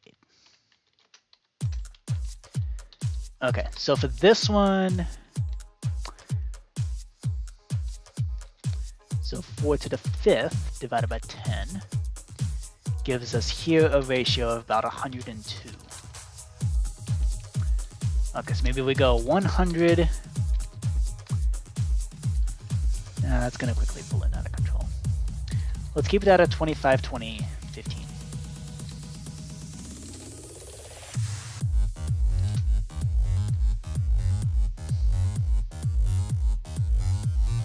Yeah, let's keep it at 20, 25, 15. So that means on the 4 to the 5th grid, the 5-dimensional grid in 4x4x4, that means we need to place 41 mines. We'll see how that plays. On the 6 to the 5th, that means placing 389 mines. And this is where things get absurd. Because 8 to the 5th divided by 15 means we're placing 21,185 mines. Okay. Oh boy.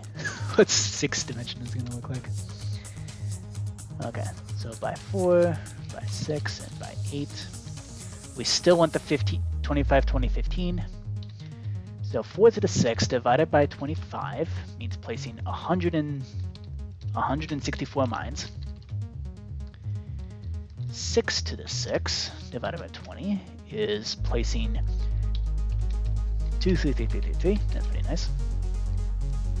And then 8 to the 6 divided by 15, 17,000 mines. Oh, this is very quickly ballooning out of control, but also it's going to be kind of fun to make, so yeah. Okay, next size up. Now that we have it built once, we can build the next size pretty easily. Alright, so remove the controls. I don't know what these were.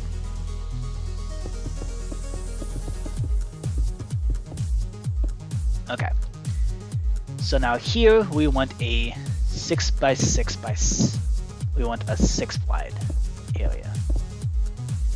So there's our 1, 2, 3, and then we got this white wool. So same kind of positioning. The difference is now we start off with a grid of 6 by 6. Okay, which you'd think wouldn't make too much of a difference, but the thing is, exponential, well, this isn't even exponential growth. This is polynomial growth, which is still no joke. 6. I mean, exponential growth is the thing that gets all the rage. Well, yeah, it's the thing that gets hyped to ridiculous. But polynomial growth is still eek. Uh-oh. What did I just do? Uh-oh.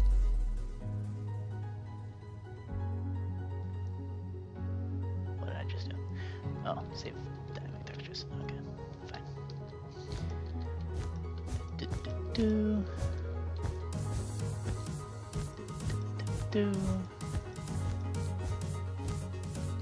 Okay.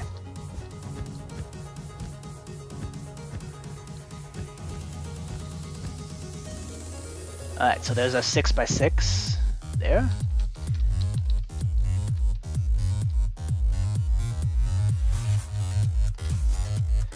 -56 minus 141. We clone it up 1 block, just so it's floating off the ground a little bit. Place move. And then we do stick in 57, 59, 57, and place that into 59. And then we go 59, goes up to 61. Now it's 4 high. And now it's 6 high. Okay, cool. Cool. And now, let's see. So now we need to build this up just a wee bit.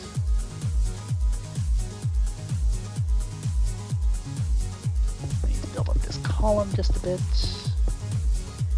All the way up to about here. Okay. Now I just gotta need to build the biggest wall. Build the best wall. Just to cage in this place. We need to cage in this monstrosity. Okay. And there's 2 blocks on either side here. 3 blocks on that side. Yeah, I'm sure it's fine. Wait, why is it uneven?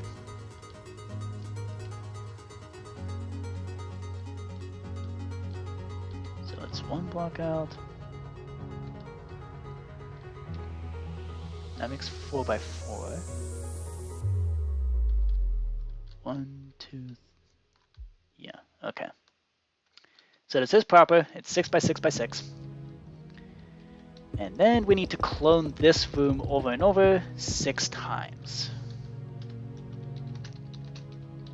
Nice 127.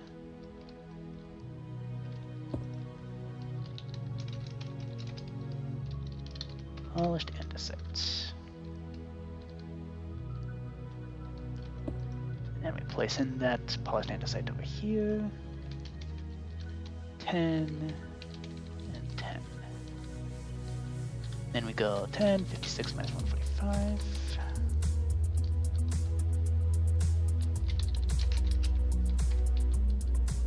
Actually, that last one should have been polished granite.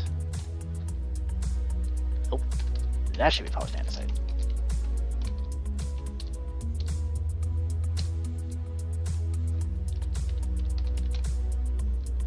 Okay, cool.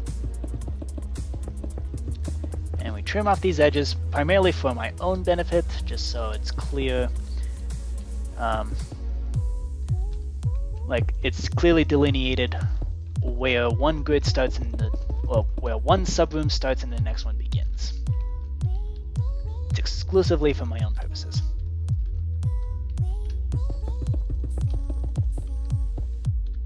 Okay, 956 minus 145.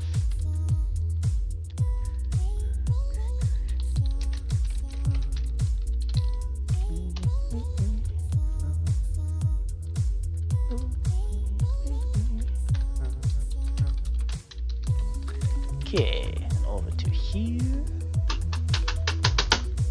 Bad timing, mouse. Come on, man. Uncool. Super uncool. Okay, polished andesites.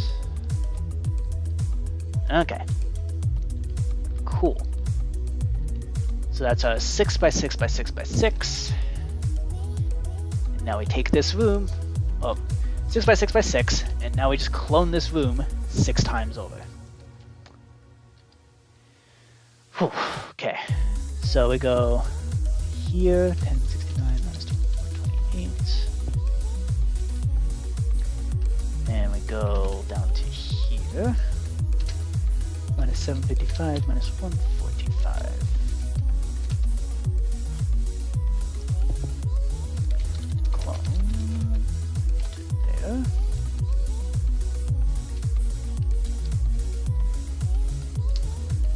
Yeah. And then we take this, clone to here, 29, 1, 2, 3. here. There's 4.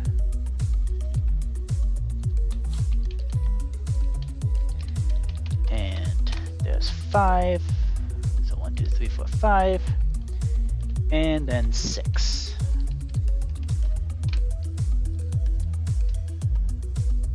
Alright, cool.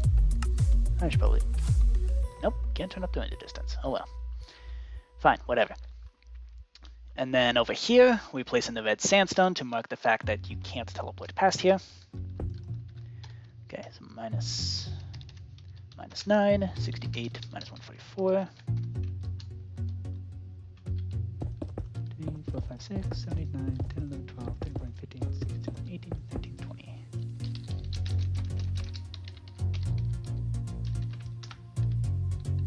Cool.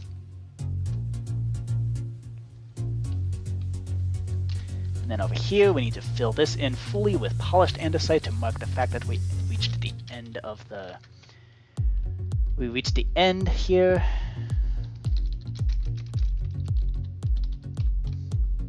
And then we place the red sandstone here, so that way we're not allowed to teleport past it.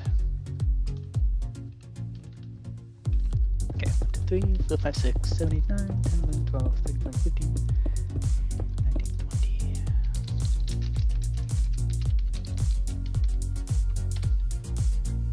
20. Okay. And now we need to cover up these walls. So we go 100, 56 minus 127. Up to... I think we can just cover up this whole thing.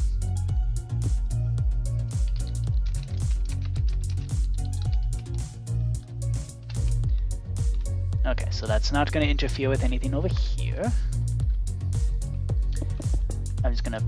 Oh, probably shouldn't do that. I'm going to do that just so the room marker, the room delineations are clear. And I think we can just, since that's the red sandstone region, we can cut all the way down to here. And same thing over here. Okay, cool. So that's the 6 by 6 by 6 by 6. And then here, this is why it's so nice to have code to generate all this stuff for us. Because now I can pop into here and say, I want this to be 6 by 6 by 6 by 6. This is grid number 8. We're starting at those coordinates. Let me just import those into here. And then how many mines did we decide to place in here? 65. Okay, cool. Okay, so that erases the grid. And then that is all that we need to do. Now we just go bop, create the grid. Marvel at the fact that we basically created a gigabyte worth of placer code. And we go into here, grid number 8. Alright. Okay, and then from there, then comes the difficult part, or the tedious part, which is placing all the signs. So here we have a 6 by 6 by 6 by 6 with 65 mines.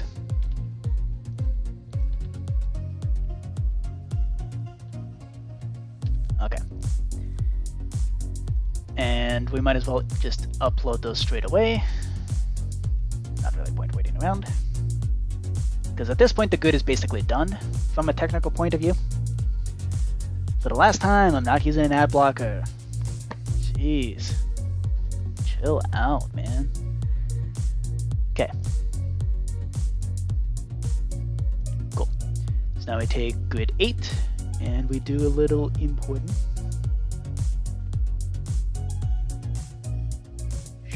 bop. Import. There we go.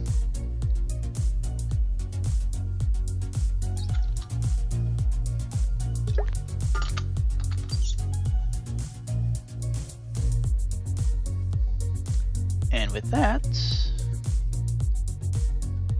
we now have intermediate level for 4-dimensional Minesweeper. And then soon there will be 5 and then 6. So 6 is going to work pretty much this. 5 dimensions I'm thinking is just going to work exactly the same way as this like 4-dimensional version, except the rooms are going to be stacked on top of each other, making like a flat panel of rooms. And then 6 dimensions means we can go out this way.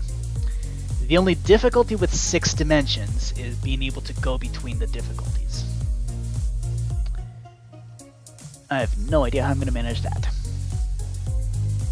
I might just make a selector panel and just put those room grids elsewhere. That might be a good idea. Okay. Alright, let's reload. And see if we can play this. Okay, give me the tokens. So I can move down, I can move up. Ooh. What? Why is this? Oh. Uh-huh.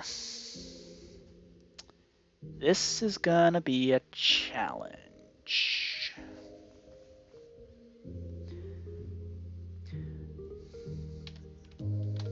What's up, Wayfight?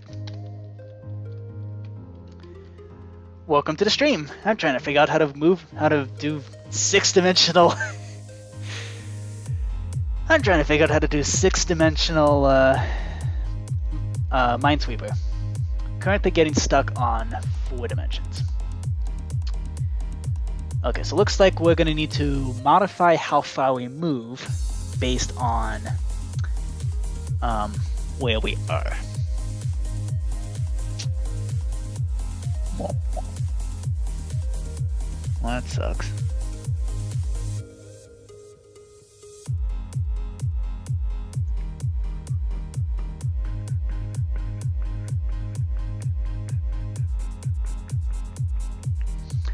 Okay.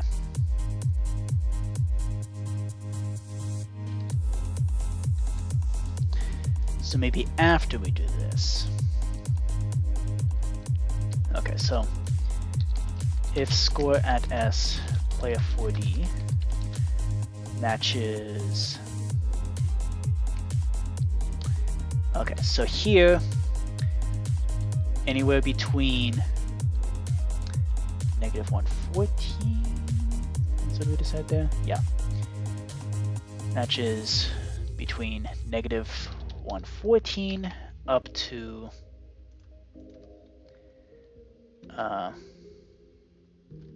-126.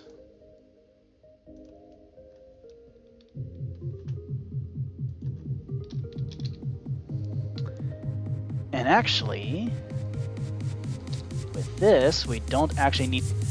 Now we don't have to verify where you're at. Oh, good one just exploded. Okay, cool. Wayfight's destroying stuff.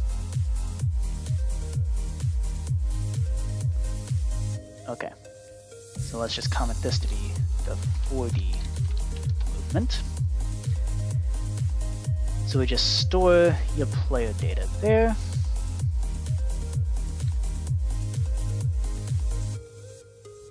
Okay, cool. So now you just straight up can't move unless you're directly in the puzzle. You can't use the 4-dimensional movement unless you're in the puzzle, which is going to be very nice. Because now, that means if you're between -128... Oh, this needs to be reversed.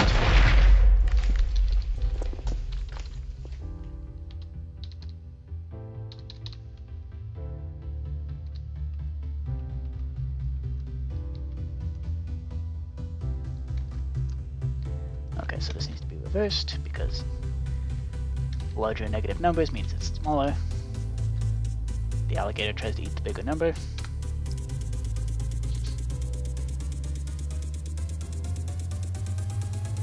Okay. So here we want to go negative 128 up here. And over here we go to negative 144.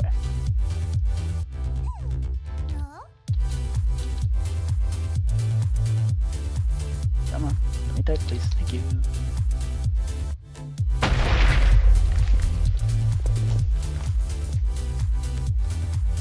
Looks like Braveheart has similar Minesweeper skills that I do. Okay. So here, because we're in a 6x6 by 6, so where did the 14 come from? So the 4x4x4 takes up 7 blocks width, and then add 3 more, so that's 7 plus 6 is 13, plus the granite wall, 14. So on the 8x8, no, 6x6, that will take up 6 times 2 minus 1, so that's 11 blocks this way, 3 blocks cushion on either side, so that's 11 plus 6 is 17, plus the granite wall is 18.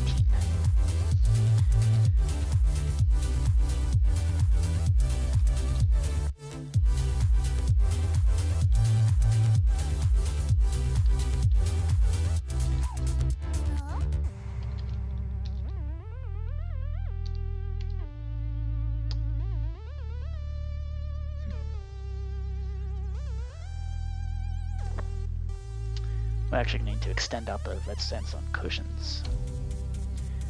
Okay, and this is why I'm happy that we decided to do things this way, where it detects where you are on the map. Because otherwise, that would have been a total pain.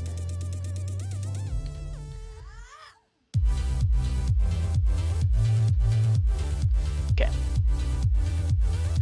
So that means we need to extend out these cushions here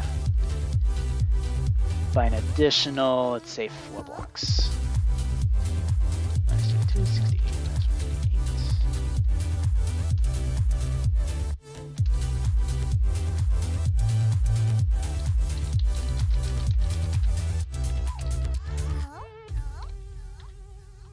148. Okay. And then over here,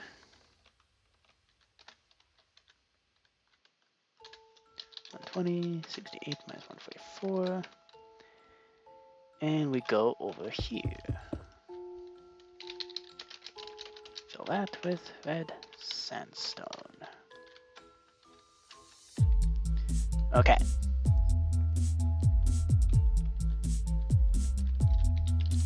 So we load that, and there goes our alarm to end the stream. So we're going to try to time it to the music again. Let's test the movement up, though. Nice. Okay, reach the end. And now we go back. Nice. Okay. And now let's place in our banners. Place in the number banners, because those are important.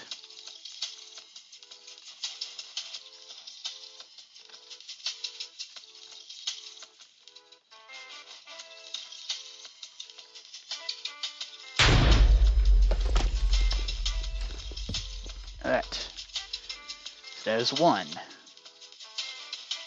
there's 2, here's 3, there's 4, there's 5, and there's 6. Alright, 4, 3, 2, 1. Cool. Okay, and yeah. So that's going to make things tricky, because it means this multiplier is actually based on the particular size. Okay, so how do we determine that? So we did the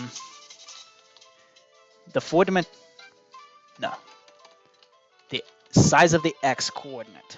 So times 2 minus 1. That's how much space the particular thing took up. So in this case, that'd be 7 for the 4x4. And then we add an additional 6 on either side, cushion of 3 on either one, plus 1. So that's a plus 6, which in this case would get you 14. Okay, cool.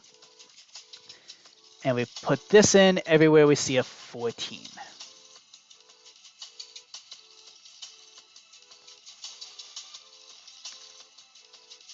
Okay. Because we're not multiplying by 14 anymore.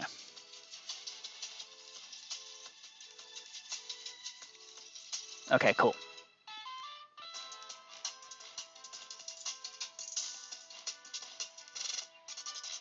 Cool. Cool, cool, cool. And with that,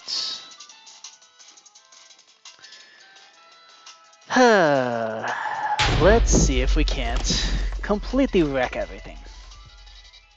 So that's 6 and negative 131 with 65 mines. Let's see what kind of mayhem we can create here.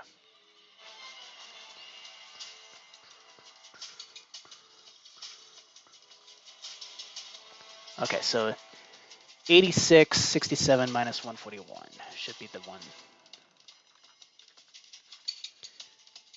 So 67, 86, negative 141.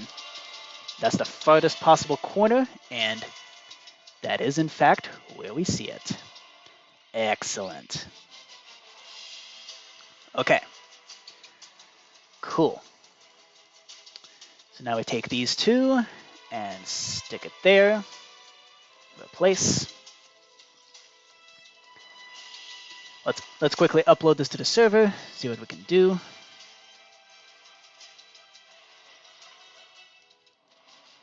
Okay.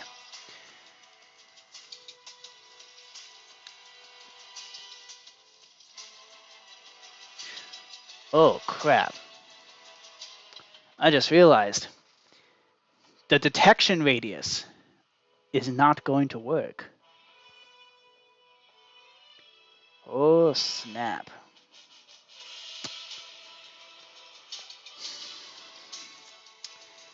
I just realized the detection grid thing is not going to work in this higher level. Okay, we need to figure out a better way to do this. Hey, nice. Good one complete. All right. So the final thing.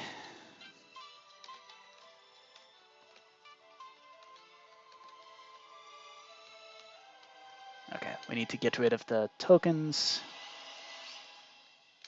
There we go. That way we're able to fly. Okay.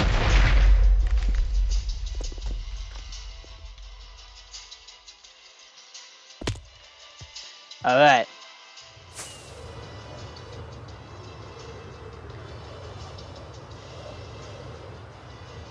Oh my. There we go. And Braveheart's right in there.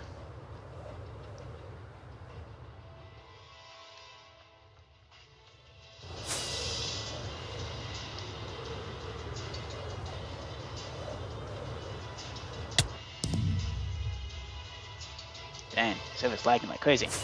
Okay. Bye!